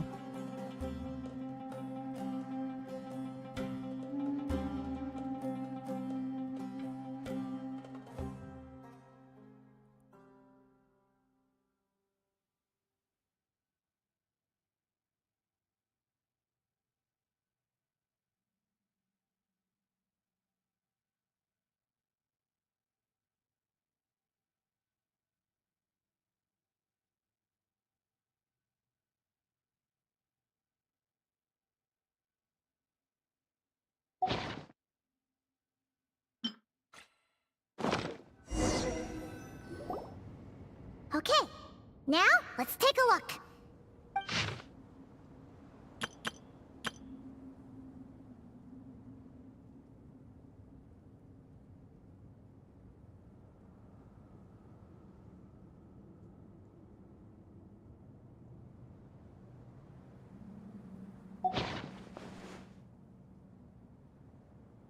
Maybe this person fell in by accident, like Mr. Jur and me.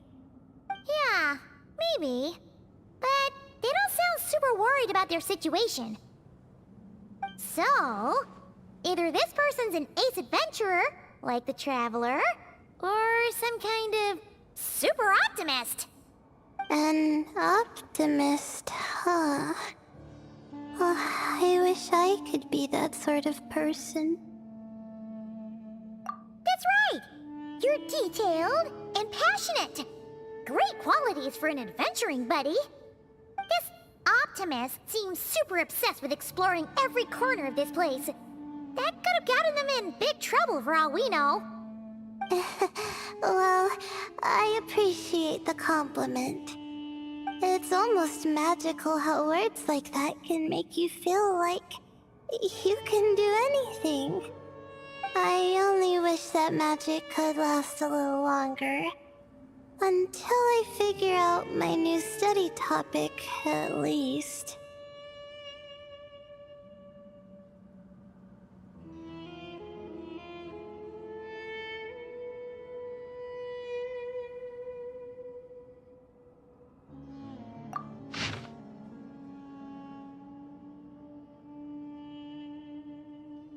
Oh, looks like you were spot on, Paimon. See? Told ya! That's what happens when you don't think things through. And all this talk about seniors and juniors, he was a student just like you, Layla! Whew, he sure talks a big talk for a student, though. You'd think he was some kind of old scholar instead. Huh. What is it? Did Paimon say something wrong? No, not at all. I was just thinking, and this might sound rude, but the way this person speaks is just so... you notice too. I mean, it's good that he helped treat his companion's wound, but it didn't seem like it was out of kindness. More like he was looking out for his own self-interest, or thought he could get something out of it. I don't know. Maybe I'm reading too much into it. Yeah. If you're both in this dangerous situation together, wouldn't you mention them at least once? If it were Paimon, she would write down the name of every single person she was with. No one would be able to get away. Actually, I find Paimon's approach quite sensible. It makes sense from a safety perspective, too. That way, if anyone came to the rescue, the notes would be able to tell them everything they needed to know. Whoa! That's genius-level thinking! Well, I learned that from Madame Farazan, actually. I'm not speaking from personal experience or anything. Oh, no! I'm just a student. It's fine! You taught us something, so you're our teacher. Simple as that. Anyway, from the looks of things, the student who left these notes behind was pretty weird. Let's keep reading.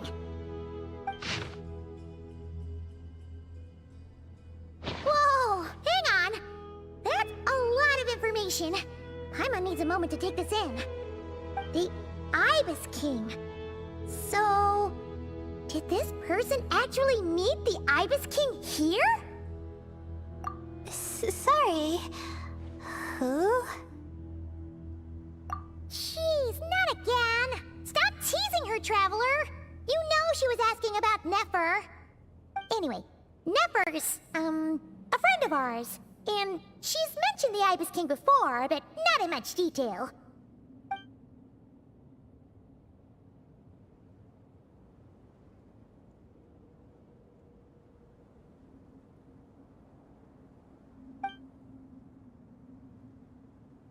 Oh, I see.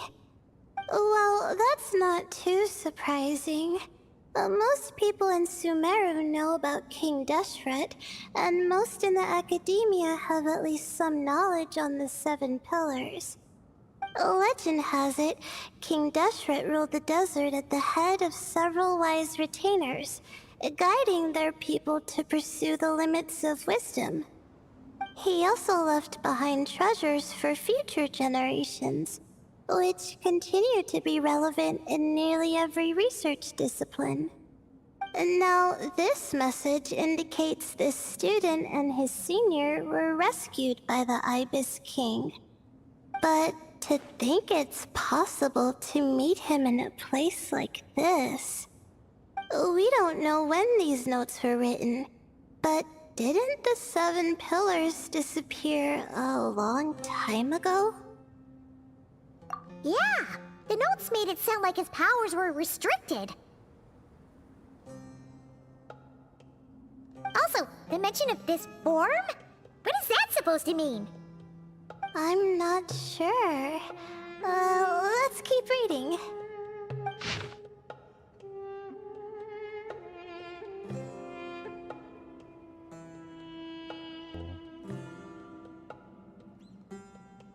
Testing, okay. Of course, for anyone after me who falls for the temptations he offers, remember this at least.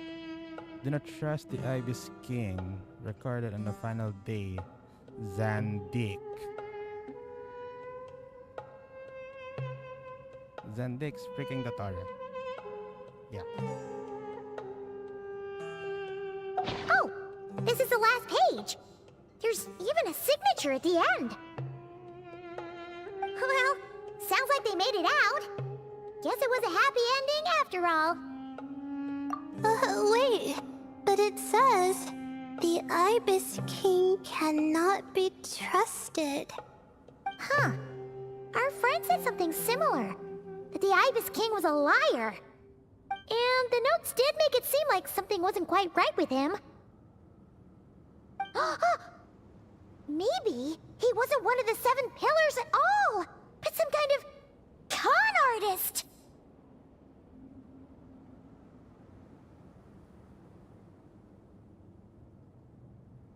Huh? What's that supposed to mean? I think Paimon raises a good point. Let's keep our guard up just in case. Alright, I think that's all the clues around here. How about we...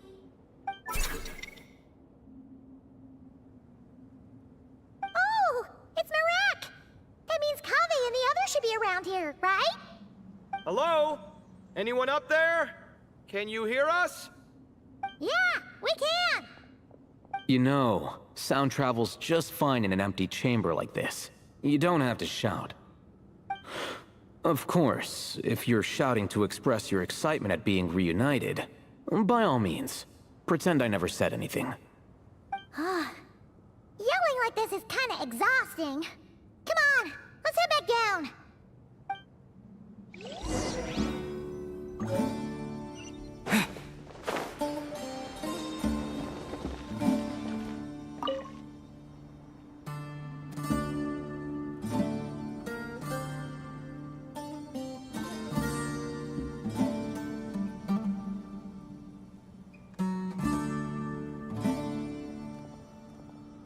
Wow, we all ended up in the same place, huh?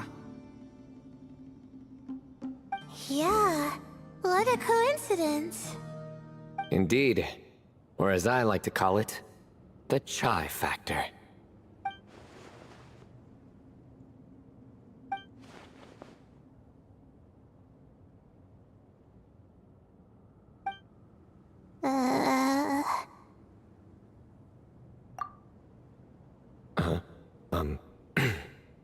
No reply? Just say it. All right. Because it's spiced to sweet brew again. Oh, hey, that's a new version. Wait, what? You've never heard that one?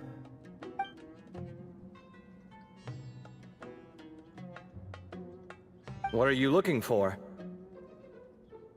A place to sit and read my book. Oh, great. What else is new? Well, looks like everyone made it through unscathed. Let's take this chance to get some water, rest a bit, and discuss what we learned. Sound good? Yeah, let's debrief.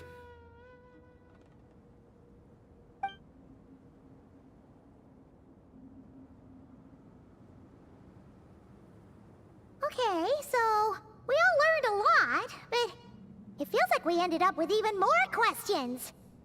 Yeah, but one thing's for sure. This place is tied to the Ibis King in some way. Hey, Sino. You're the current representative of Hermanubis. Can you call him up for a sec? Of course. Just let me sense his presence.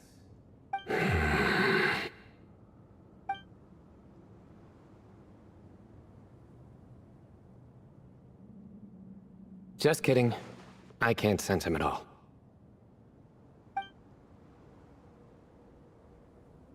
Jeez, Sethos. Did you set him up for that one? What are you, a two-man act? Sorry, Hermanubis isn't like the Ibis King. He can possess me, but I can't talk to him whenever I want. Oh, truly? Does that mean he's gone? I would have liked to reminisce about old times with him. Ah, the cat! It speaks! Of course it speaks. In fact, it is not an it at all. You do me a great offense.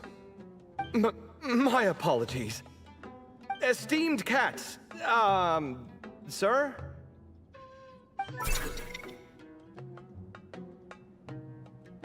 Oh, this little contraption is still here.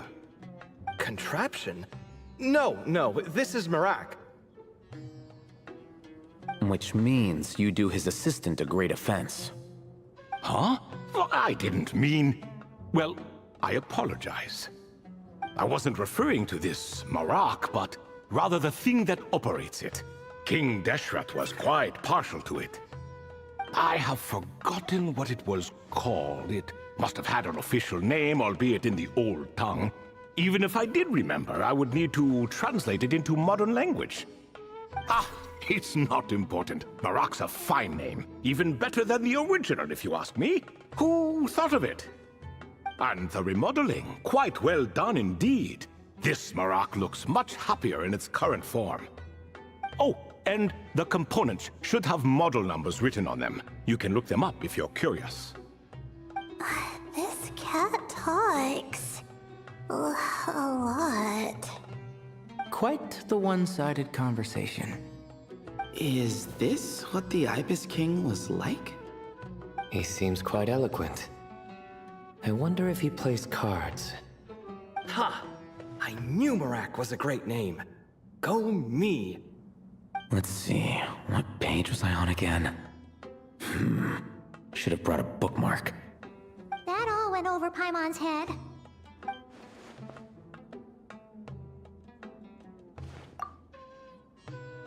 Hello indeed. For you to know my name. Yes, I was not mistaken. You are special among your companions. But you are all guests. It is only proper to invite you in. Come then, this way.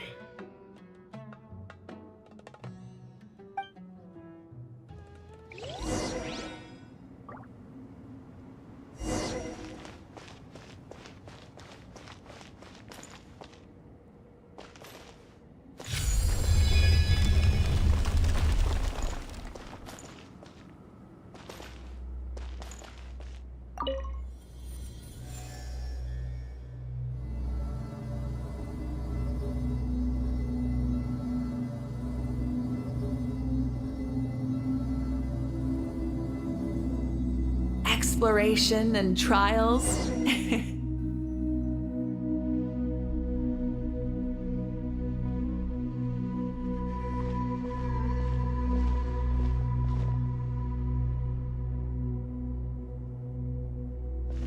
Welcome to my humble abode. Oh, your house sure is spacious, Lord Ibis King. I fear it's not quite what it used to be. In fact, it has long ceased to be my home at all. It belongs to the descendants of the cats I once raised. Such adorable creatures, aren't they? Take the one I'm borrowing here, for instance. A chubby fellow with such lovely fur. Anyway, tradition dictates that a special guest such as yourself be presented with a gift. Alas, it's a first-come, first-served basis, you see. I fear with the passage of time, none are left. What? So the treasure's gone already? Treasure, you say? Not an inaccurate description. Yes, and no. I have the power to grant gifts inaccessible to the masses. The only requirement is answering a question. Not a bad deal, yes? Of course, my questions were given unto me by King Deshret, who in turn received them from the Mistress of Flowers. There are 3, and no more. What causes our rise and fall? What obliterates love and hate? What determines truth and falsehood? The more he talks, the less Paimon understands. I see. That must mean Gudars and Makaira managed to answer 2 of the 3. Another who understands. Oh, so that's the event those 2 slabs are depicting. Ah, priests and their records. A singular obsession, and quite boring too. After being imprisoned within Aru, I could, on occasion, take the form of a cat to converse with those around me. But I despised speaking to them. No conversational skills whatsoever. Now, humans like you who stumble in here from time to time, you are much more interesting. Hold on, we're getting off topic again. The 3 questions you just mentioned, what are they for, exactly? Ah, that is a story that begins with King Deshret. And we're in for another long one. Nostalgia for the past is common to us all, is it not? And our king, he was such a proud, solemn man in those days.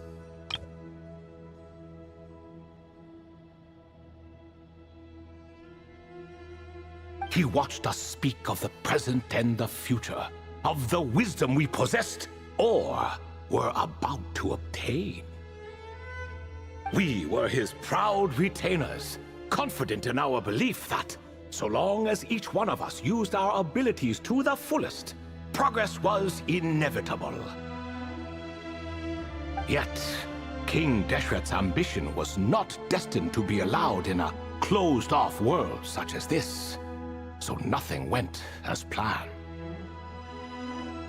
In fact, from the beginning, there were signs an outcome of this nature was inevitable, because although there were 7 pillars, one was forever absent.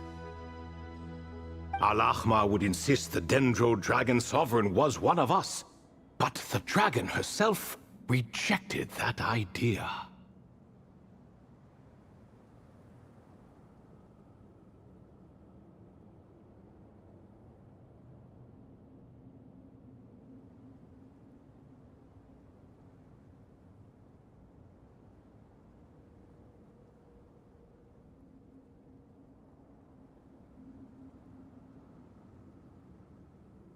Huh.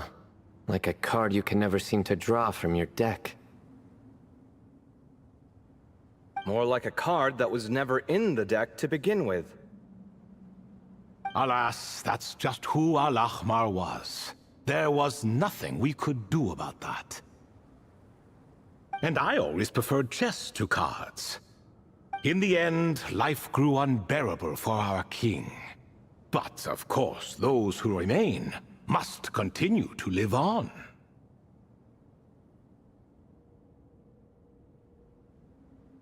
But subjects like us were less fortunate. After all, the fate of a retainer is decided by the king, including the chance to walk away. So it was then that King Deshret had Kroko, Goti, and I locked up within Aru, where we remain to this day.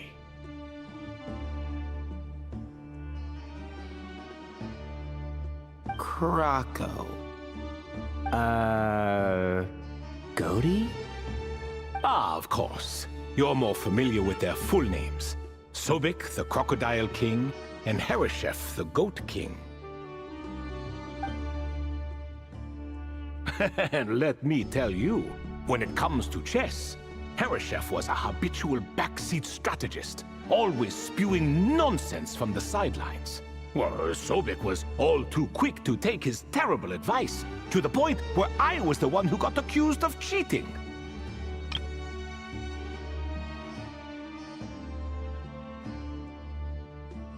Chess is an exercise in patience, and that man couldn't sit still to save his life.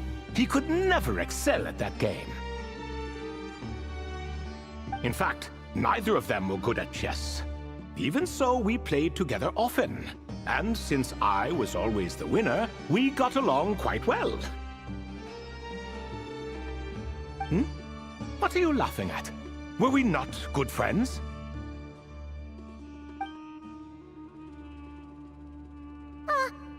No one's laughing. Paimon would never. No, not you. It's Goti. He's laughing for no reason again. Can you not hear him? Ah, right. Of course you can't. The two of them are inside Aru, as am I, so only I can hear them.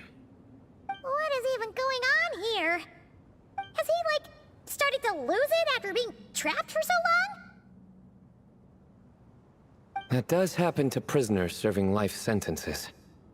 Speaking of which, how's Azar doing these days? I doubt he's doing much of anything. Just what I wanted to hear.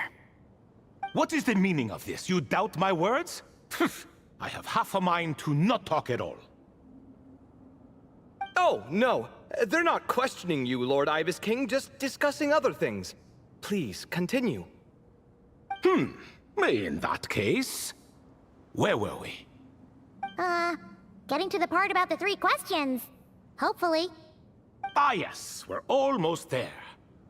Before I entered Aru, King Deshret said I could be released from my eternal seal if I chose humans who could provide the correct answers to those 3 questions.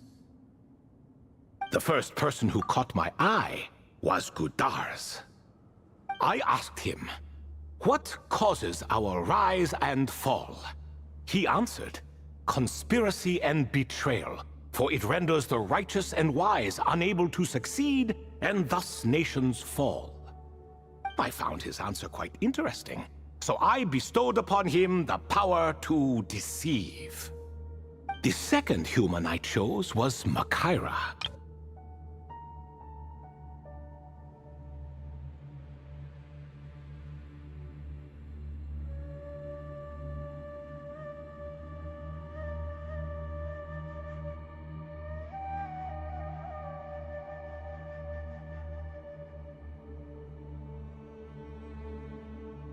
I asked her, what obliterates love and hate? She said unto me, I have nothing left to lose. Vengeance alone can quench both love and hate. I found this to be another fascinating response, so I granted her the power to be loved. But both of them ended up... Now then, young one, riddle me this. Did their answers point to this fate, or was it the power I bestowed upon them that determined their end? I'm just an observer who doesn't understand their circumstances, so I can't answer. A clever reply. I do not wish to comment either. It is all in the past at this point. My only wish was for their answers to be acknowledged by King Deshret's rules, and bring me one step closer to freedom. As for the final person, her fate remains to be seen, so I will not reveal her name.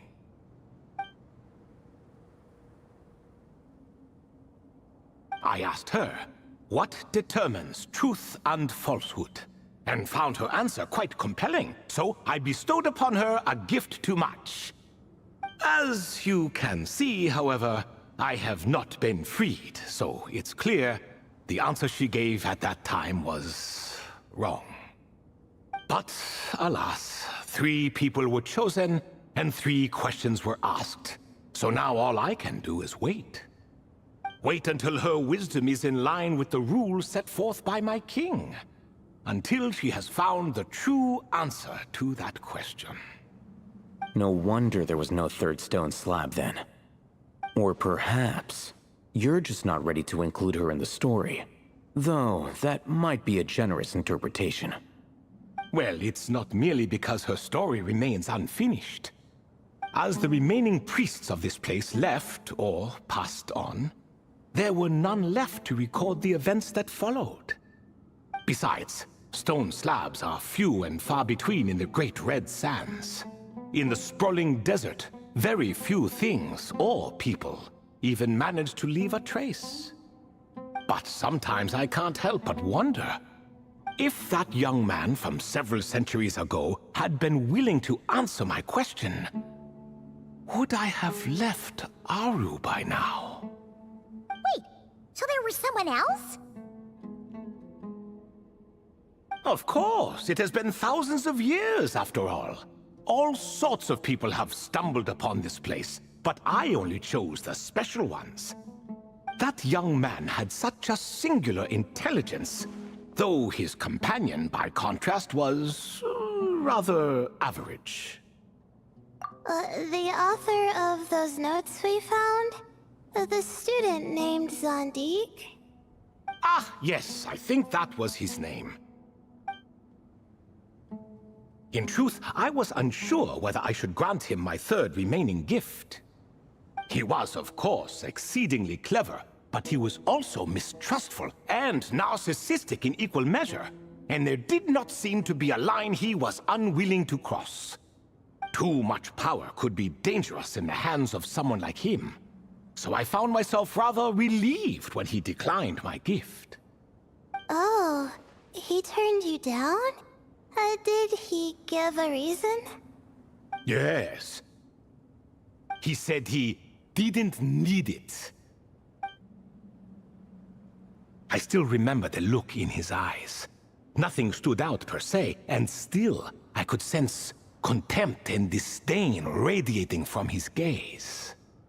I could not give an exact reason, but on instinct I just knew it would not end well to get close to a man like that.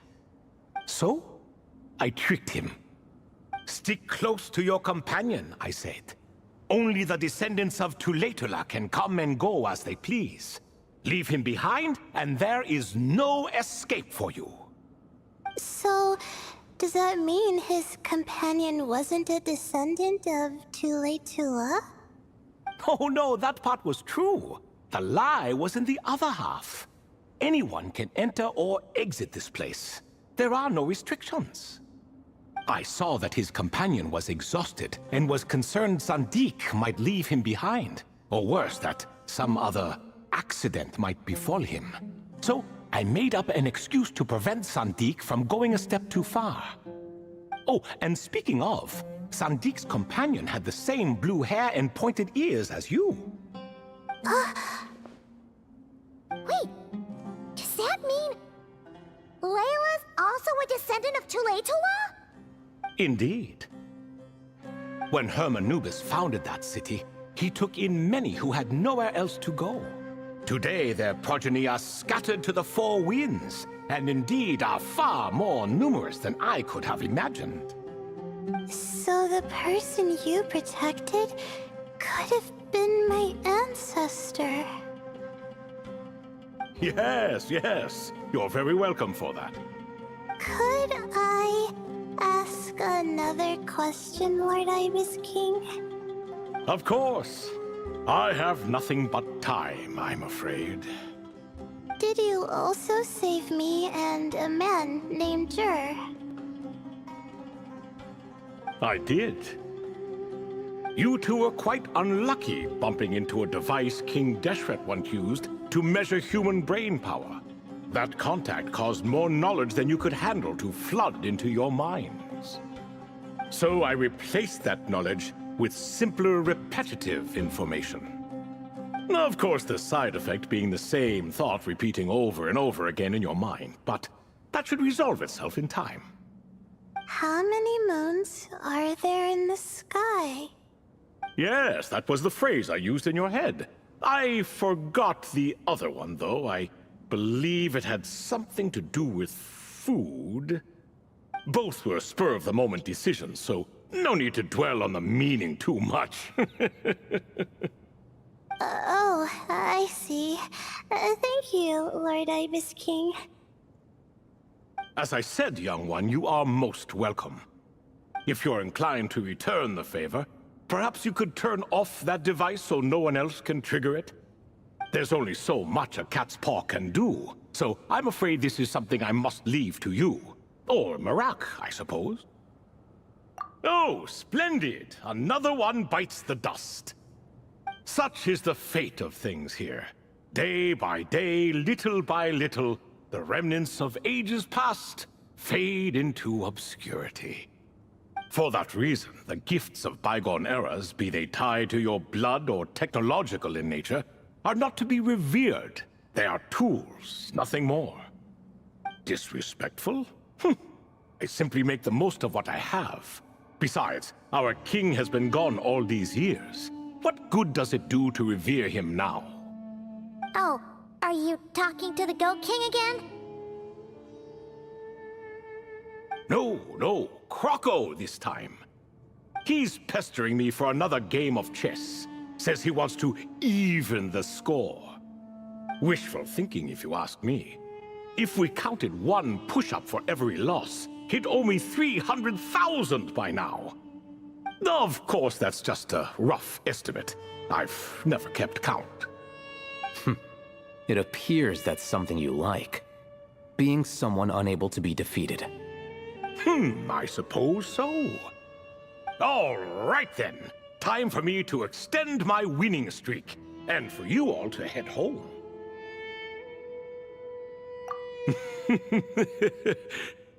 In truth, deep down, I know even the answers to those 3 questions will not change my fate.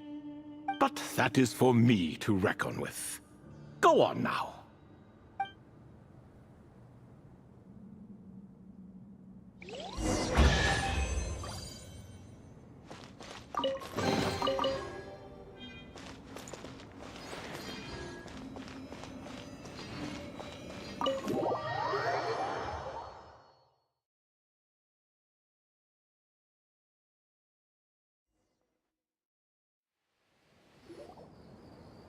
Excuse me.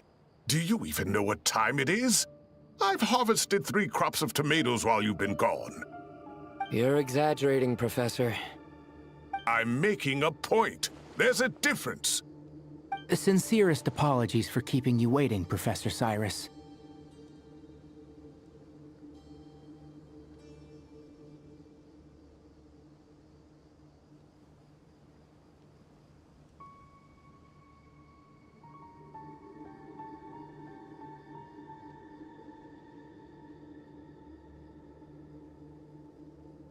See, that's what I call manners. Now, are any of you hurt? Nope. It went way smoother than we expected, actually. I presume the investigation is complete then. Come, tell me all about it.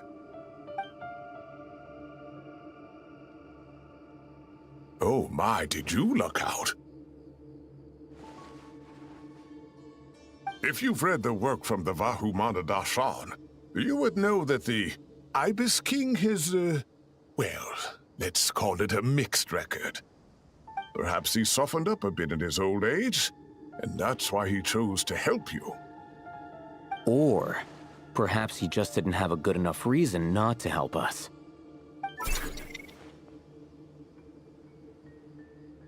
See? Marak agrees. How do you even know that's what Marak meant? That could have just been a happy noise. In any case, there's a lot to be happy about. We figured out what happened to Layla and Jur, and there were some unexpected takeaways too. Yeah, I never expected to learn about my ancestry. I've always thought of myself as just an ordinary student. I never would have even considered something like that could be true. Come to think of it, our ancestors might even have been friends at some point. Huh? You're right. Maybe I should take a trip back home to see if I can find any records about that. Oh, I was just throwing that out there. I wouldn't want you to go to the trouble. It's fine. My advisor gave me a break, and I still have a few days left, so... Oh, wait. My study topic. I haven't made any progress at all. No. I need to focus on that instead. Right. Couldn't you help her, Professor? Huh? No, I could never. Me, you say? I'm from the Spatamar Darshan, and I don't think that Nephis or Zahahadi researched the stars. All I have to offer are my homegrown tomatoes. Although I suppose it's not impossible. I can ask a few old friends to recommend some interesting topics. You really don't have to. It sounds like a lot of work. Hardly. A few passing questions while we water the plants? It's no trouble at all. Thank you so much. Of course. Now it's getting late, and you all must be tired. Let's wrap things up here. Some say desert nights are the sun taking mercy on us after the heat of the day. So, let's leave while she still feels merciful.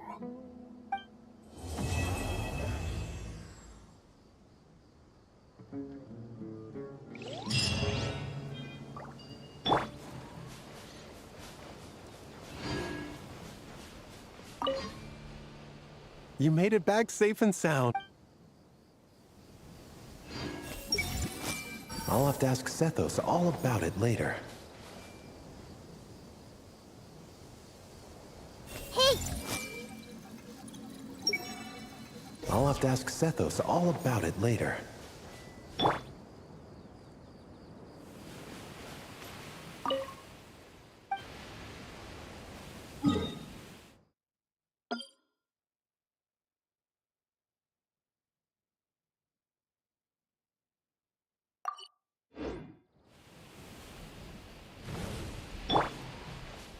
Everyone hold hands! I'll have to ask Sethos all about it later.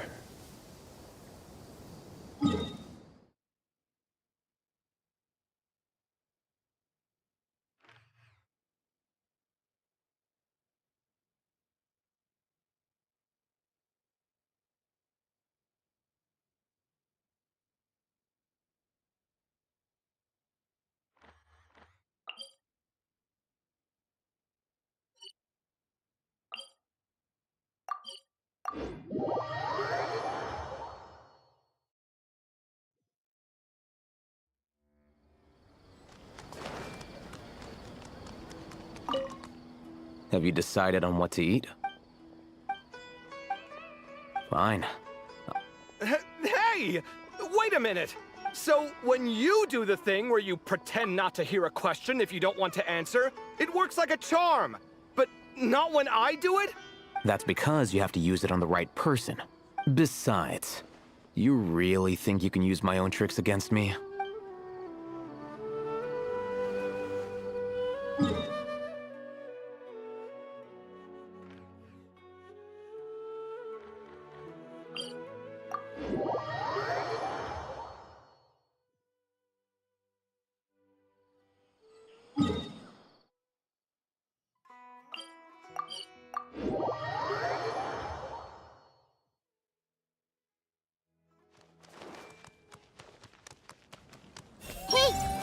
It's been an eventful day, and it seems someone is intent on not making tonight any easier. Why is it getting so hard to keep up the act? Is a worry-free life too much to ask for?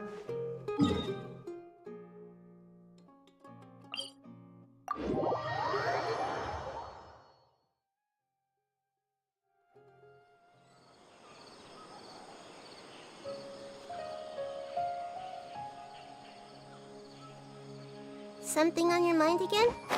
Let's work through it together. 2 heads are better than 1.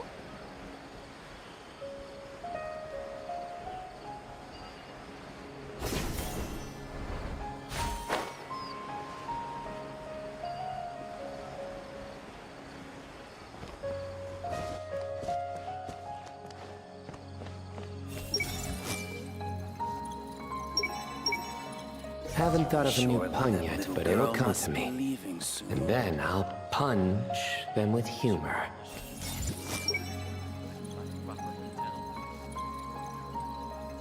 Rainforest life sure is something. Do all desert dwellers become like him after being here long enough?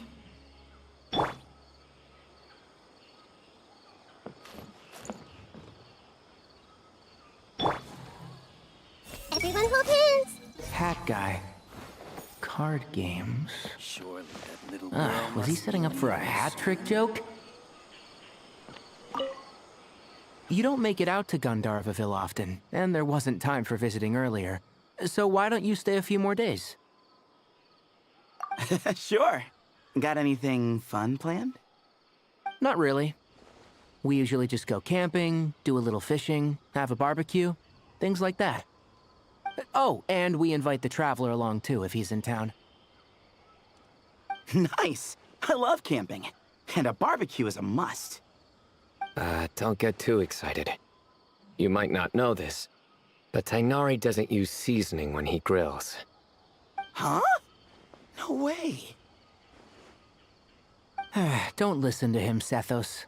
I prefer a clean taste, but you can put on as much as you like. You could have at least played along. You've changed, Sino. Man, it's a shame Hat Guy hasn't been around lately. Or I'd invite him to join. He's the perfect buffer for your nonsense. I wouldn't mind him tagging along either. It's just a shame he doesn't play cards. Do you want to know why? Absolutely not. Seriously though, where did he go? Has anyone seen him around at all? I heard he's taking care of something in Notcry. Oh, well, I hope it all works out.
Curiosity deserves a reward.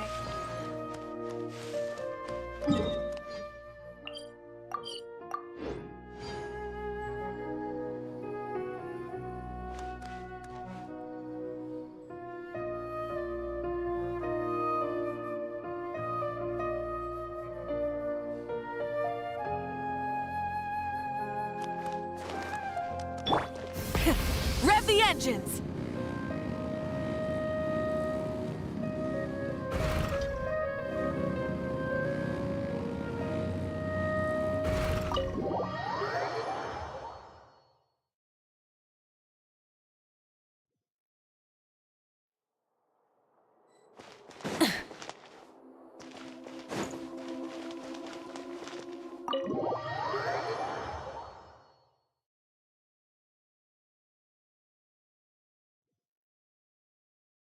Try and stop me!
Hey!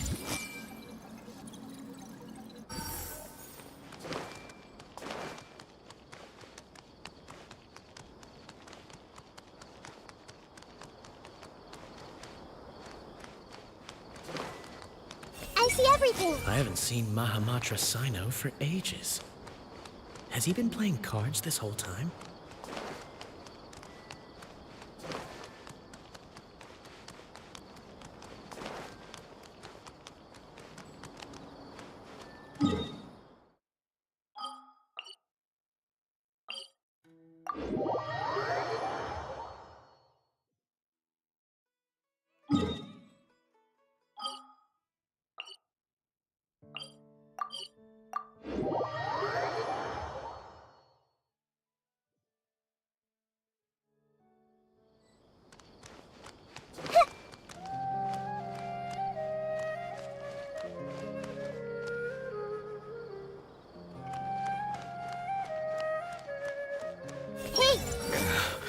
These numbers don't make any sense.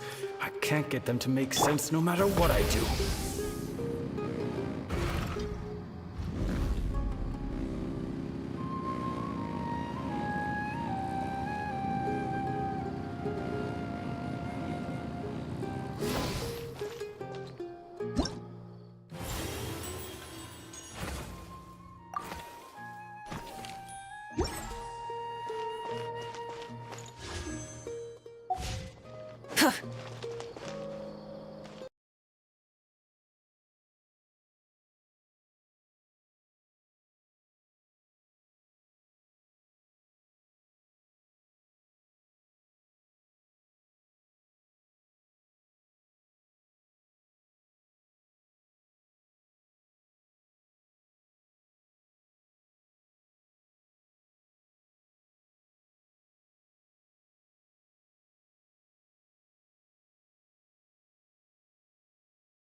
Bye.